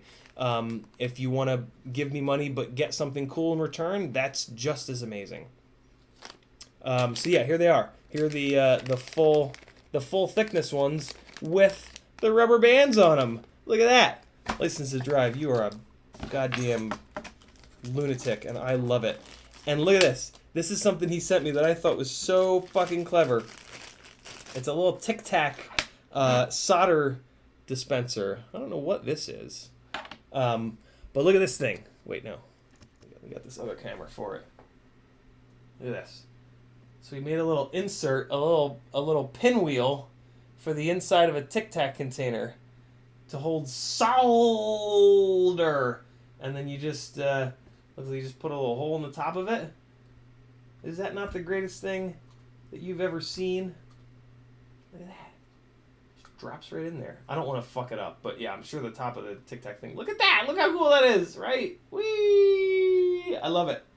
I love it. That's gonna go in my bag, because I don't really have I just have like a little tiny bag of solder, and a kitchen sink. My God. Well, I don't know what this is. What do you guys think this thing is?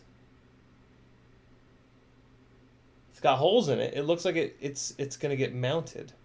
Drone Pilot says, I never parallel charge. That's the smart thing to do.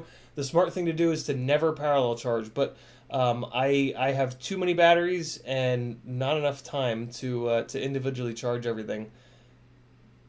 And if you do parallel charging safely, and if you pay attention, for example, I've been parallel charging for 3+ years and I've never had an issue.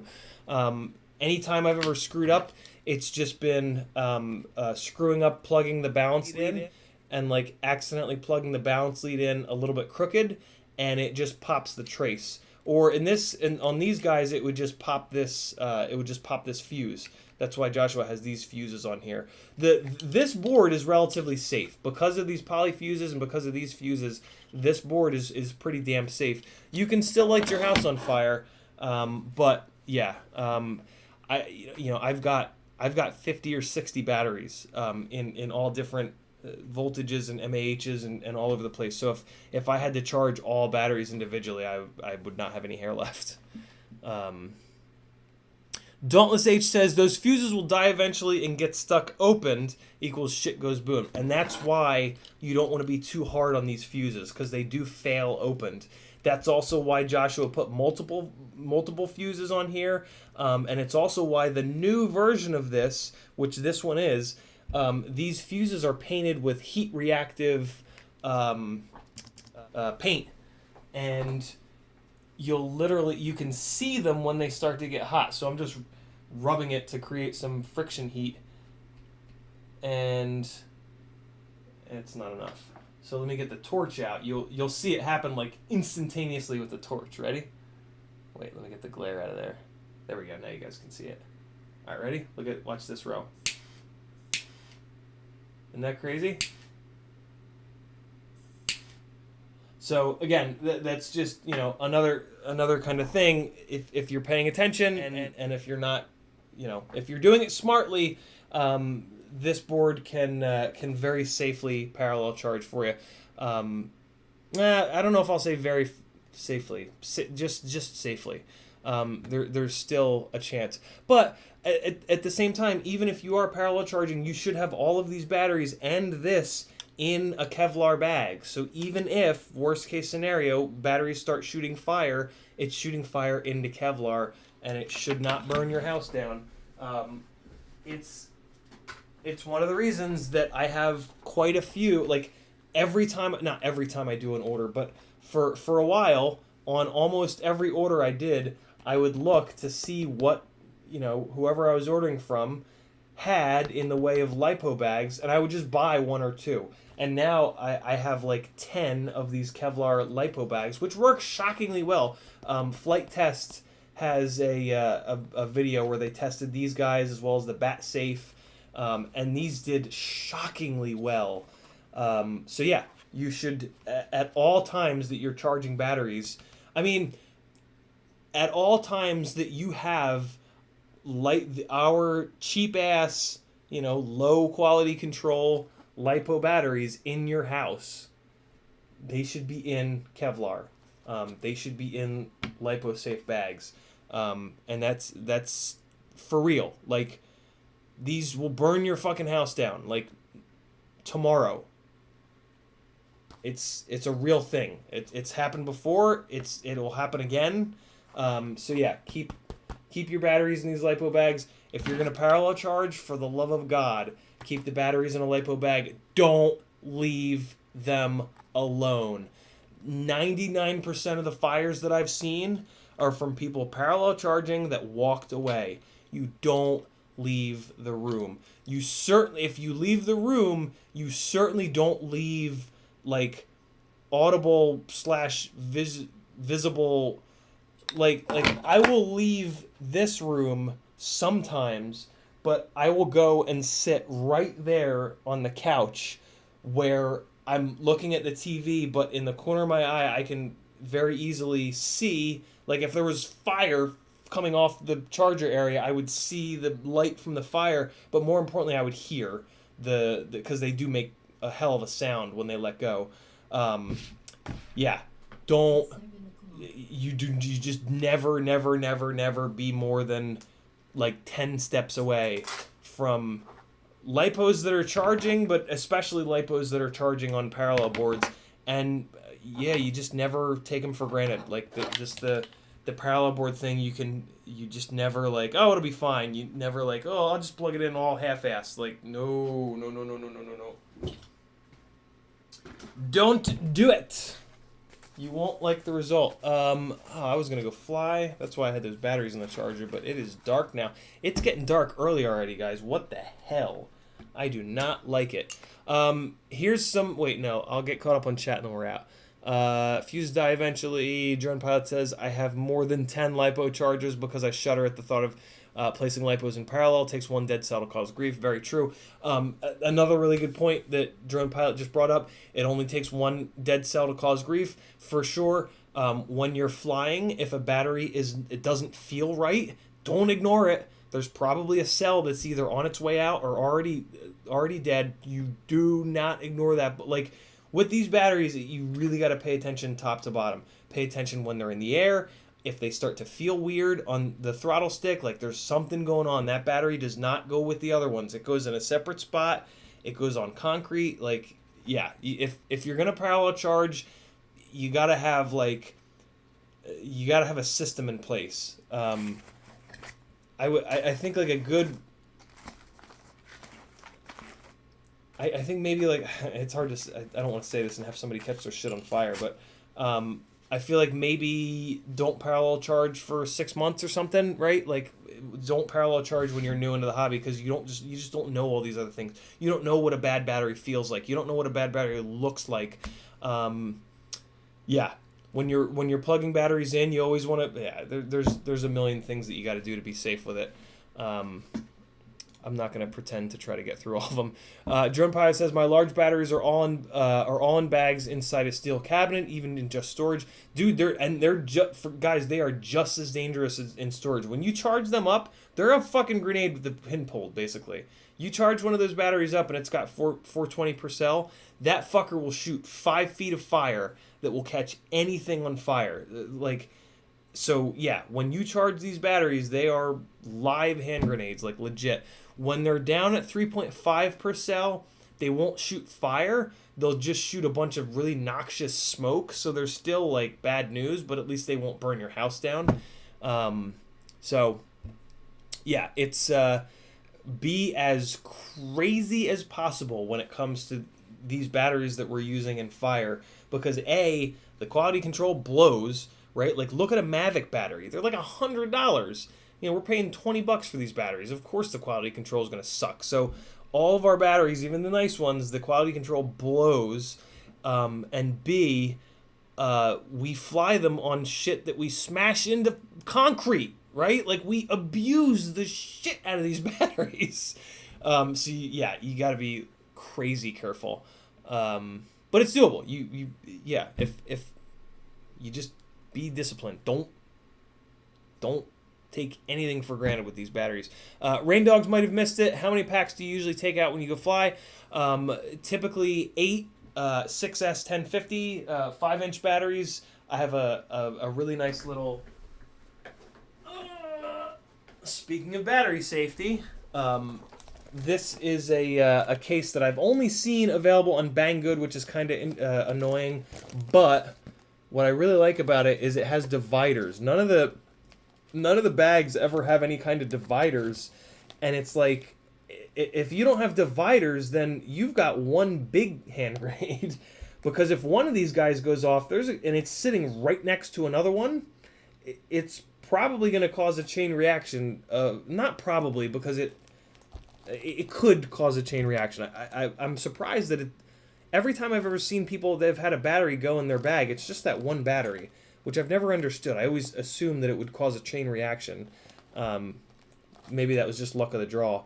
But yeah, it's got these cool little dividers so that if one battery goes up, there's a little bit more of a chance that it won't set the others off.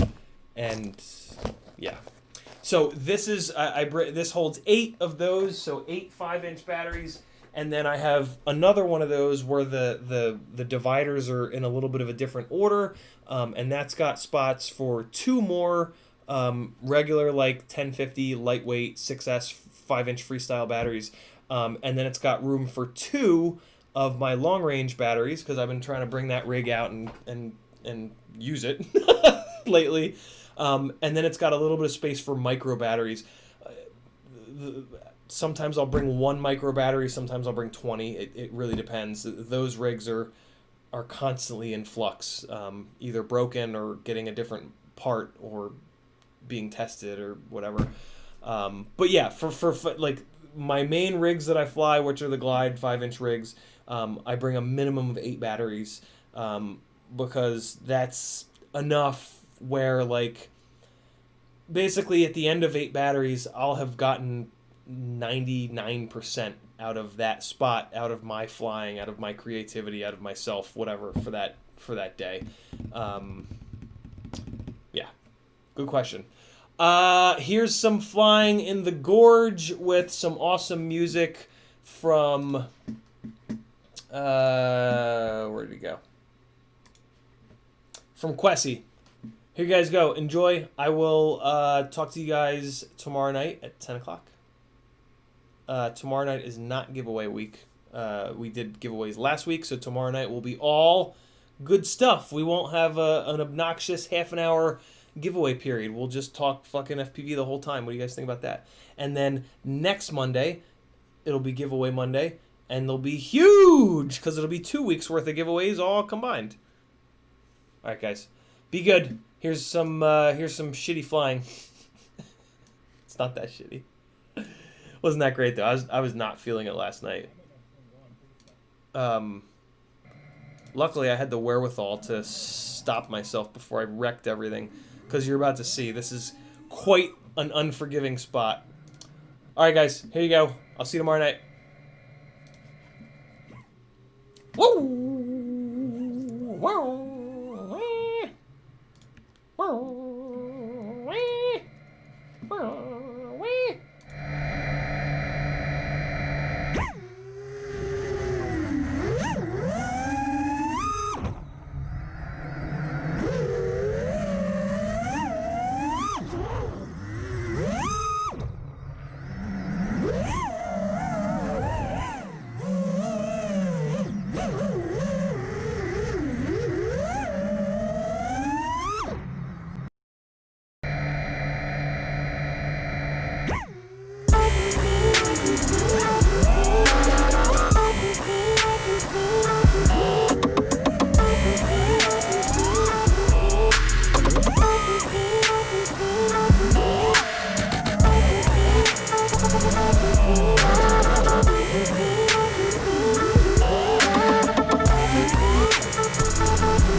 Later, guys. Bye, bye, bye, bye, bye, bye, bye, bye.